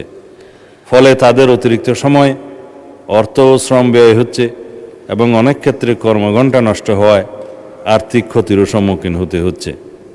কিছু দেশে আউটসোর্সিং প্রতিষ্ঠানের মাধ্যমে এই পাসপোর্ট কার্যক্রম পরিচালনার ফলে অতিরিক্ত ভোগান্তি সৃষ্টি হচ্ছে। উদাহরণস্বরূপ মালয়েশিয়ার কুয়ালালামপুরে আবেদনকারীদের বায়োমেট্রিক কার্যক্রম সম্পন্ন করতে এক স্থানে এবং পাসপোর্ট গ্রহণ করতে অন্য স্থানে যেতে হয়। পরবর্তীতে পাসপোর্ট অ্যাক্টিভেশনের সময় পুনরায় আউটসোর্সিং প্রতিষ্ঠানে যেতে হয়। ফলে আবেদনকারীরা বাড়তি দুর্ভোগের সম্মুখীন হচ্ছেন, যা সমাধান হওয়া প্রয়োজন এবং এই বিষয়ে আমরা কাজ করছি। মাননীয় স্পিকার, উল্লেখ্য, প্রবাসী বাংলাদেশিদের কল্যাণ, সুরক্ষা এবং উন্নততর পাসপোর্ট সেবা নিশ্চিতকরণে সরকার সর্বোচ্চ অগ্রাধিকার দিয়ে কাজ করছে। ভবিষ্যতে এই কার্যক্রম অব্যাহত থাকবে। মাননীয় স্পিকার, বিরোধী দলীয় নেতা কয়েকটা স্পেসিফিক প্রস্তাব দিয়েছেন। যারা বিদেশে মৃত্যুবরণ করে প্রবাসীদের মধ্যে, তাদের লাশ যেন একদিনও সেখানে বেশি অবস্থান না করে। বাংলাদেশের দূতাবাসসমূহ যাতে তড়িৎ গতিতে সেই ব্যবস্থাটা গ্রহণ করে, পররাষ্ট্র মন্ত্রণালয় থেকে সেটা একদম স্ট্যান্ডিং অর্ডার দেয়া আছে এবং আমাদের নজরে যখন আসে, পত্রিকান্তর অথবা অন্য কোনোভাবে আসে, আমরা সেটা খুব দ্রুততম সময়ের মধ্যে সেটা অ্যাড্রেস করি। কিছুদিন আগে দেখেছেন আমাদের মাননীয় পররাষ্ট্র প্রতিমন্ত্রী সেরকম একটি লাশ গ্রহণ করতে এখানে এয়ারপোর্টে এসেছেন। এটা জাতীয়ভাবে সংবাদে দেখা গেছে। যে কোনো বিদেশি এই যে লিবিয়া এবং লিবিয়া হয়ে ইটালি যাওয়ার যে প্রবণতা লক্ষ্য করা গেছে, আমাদের কিছু কিছু দালালের খপ্পরে পড়ে কিছু কিছু ভাইয়েরা এই ভূমধ্যসাগর পাড়ি দিতে গিয়ে তারা খুব একটা বলতে গেলে যে অমানসিক বা মানবেতরভাবে তারা বুটের মধ্যে থেকে খুব তারা মৃত্যুর শিকার হয়, মৃত্যুবরণ করেন, যেটা বর্ণনা করার মতো না ভাষায়। সেগুলো হয়েছে এবং এর সাথে একটা চক্র জড়িত। আমার এলাকাতেও এরকম দুই একটা ঘটনা উন্মোচিত হয়েছে। আমি তাদের বিরুদ্ধে ব্যবস্থা নিয়েছি এবং তাদেরকে ফিরিয়ে আনার ব্যবস্থা নিয়েছি পররাষ্ট্র মন্ত্রণালয়ের সহযোগিতায়। এখনও একজন আসতে পারেনি। মাননীয় স্পিকার, এগুলো বন্ধ করার জন্য এখানে আমাদের সমন্বিতভাবে চেষ্টা করতে হবে। বিদেশে আমাদের ভাবমূর্তি ক্ষুণ্ণ হচ্ছে এই কারণে। প্রবাসে যারা দক্ষ জনশক্তি রপ্তানির কথা বলছেন, এই বিষয়ে মাননীয় প্রধানমন্ত্রী দায়িত্ব গ্রহণের পর থেকেই, যেহেতু এটা আমাদের নির্বাচনী ইশতেহার এবং ৩১ দফাতেও আমরা এটা অ্যাড্রেস করেছি, প্রথম দিন থেকে চেষ্টা করছি যে আমরা এমন শিক্ষা ব্যবস্থা চালু করব এবং সেটা আমরা গ্রহণ করেছি, ইতিমধ্যে ইনিশিয়েট করেছি, যে শিক্ষা ব্যবস্থা বেকারের জন্ম দেবে না। আমরা বাংলা ইংরেজির পাশাপাশি আরেকটি ভাষা শিক্ষা গ্রহণ করার জন্য কম্পালসারি করছি মাধ্যমিক পর্যায় পর্যন্ত। তারপরে কারিগরি শিক্ষা গ্রহণের জন্য আমরা ইন্টারমিডিয়েটের পর থেকে আমরা এটাও সুযোগ বেশি করে সৃষ্টি করব, যাতে সবাই বিশ্ববিদ্যালয়ে যাওয়ার তাগিদ অনুভব না করে। এখন আমাদের দেশে একটা প্রবণতা আছে মাননীয় স্পিকার, সবাই ডিগ্রি পাস হবে, মাস্টার ডিগ্রি পাস হবে, তারপরে হয়তো বেকার হয়ে যায়। কিন্তু বিদেশে এরকম নয়, অনেক দেশে এরকম নয়। দেখা যায় ইন্টারমিডিয়েটের পরে যারা শুধু টিচিং প্রফেশনে যাবে, রিসার্চ করবে, উচ্চশিক্ষা শুধু মাস্টার্স এবং এমফিল এবং পিএইচডি ডিগ্রি তারাই নেয়। তা আমরা বিশ্ববিদ্যালয়ের সংখ্যা যতই বাড়াই না কেন, সব ইন্টারমিডিয়েট পাস যারা করে তাদেরকে যদি শুধু বিশ্ববিদ্যালয়ে প্রেরণ করি গ্র্যাজুয়েশনের জন্য এবং বেকার হওয়ার জন্য, সেটা আমাদের জন্য ভালো হবে না। সেজন্য আমরা কর্মমুখী শিক্ষা ব্যবস্থার, যেটা শহীদ রাষ্ট্রপতি জিয়াউর রহমান আমাদেরকে শিখিয়েছেন, উৎপাদনমুখী শিক্ষা ব্যবস্থার দিকে আমরা যাচ্ছি। সেজন্য আমরা তৃতীয় ভাষা শিক্ষা, ক্রীড়ায় অংশগ্রহণ, সাংস্কৃতিক কর্মকাণ্ডে অংশগ্রহণ এবং আরেকটি ভোকেশনাল ট্রেড, যেটা সে পছন্দ করবে সেরকম ট্রেড চয়েস করে সেই শিক্ষার্থীকে ভোকেশনাল ট্রেনিং প্রথম থেকে আমরা দেয়া শুরু করব, একটা পর্যায় পর্যন্ত, মাধ্যমিক শিক্ষার একটা পর্যায় থেকে। এভাবে আমরা দক্ষ জনশক্তি সৃজন করে সারা বাংলাদেশের, এখন 18 কোটি বলি বা 20 কোটি মানুষ বলি, যেহেতু সেন্সাসটা পরে আর হয় নাই, সকল মানুষের 2 হাতকে আমরা কর্মের হাতে পরিণত করতে পারবো, যেটা আমাদের মাননীয় প্রধানমন্ত্রী উদ্যোগ গ্রহণ করেছেন। বিরোধী দল নেতা তালি দিতে চেয়েছিলেন, অবশ্য পরে দেয় না।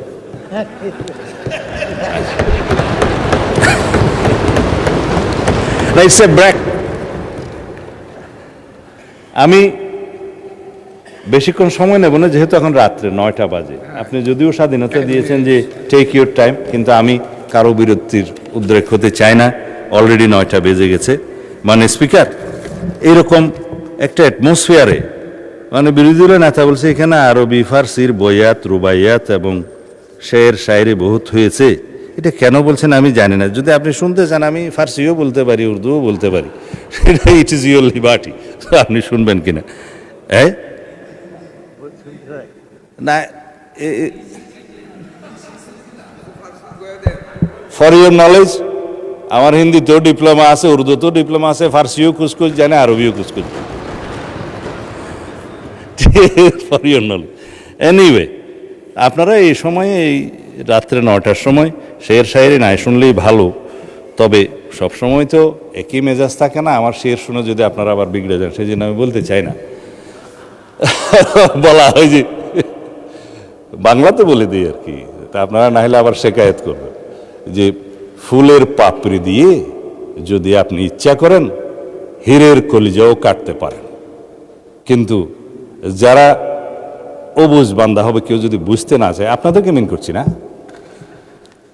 তাদেরকে বলে যে লফজে নরমে নাজুক বেআসর, তাদের উপর আর কি। তার মানে বলে বলবো নাকি? এটা হচ্ছে, যদি আমরা সবাই একসাথে থাকি, তাহলে আমরা ফুলের পাপড়ি দিয়েও হীরের কলজা কাটতে পারবো ইনশাআল্লাহ।